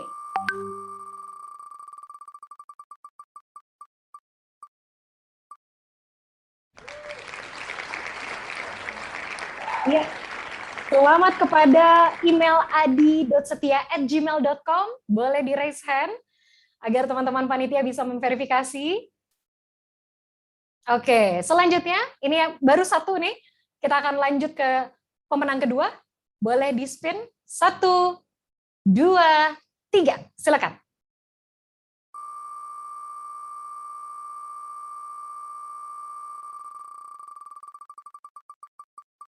Oke. Wow, selamat kepada andika.basit@gmail.com. Iya. Nah, ini kira-kira siapakah yang paling beruntung ini ya? Terakhir, pemenang untuk door prize dalam 3, 2, 1.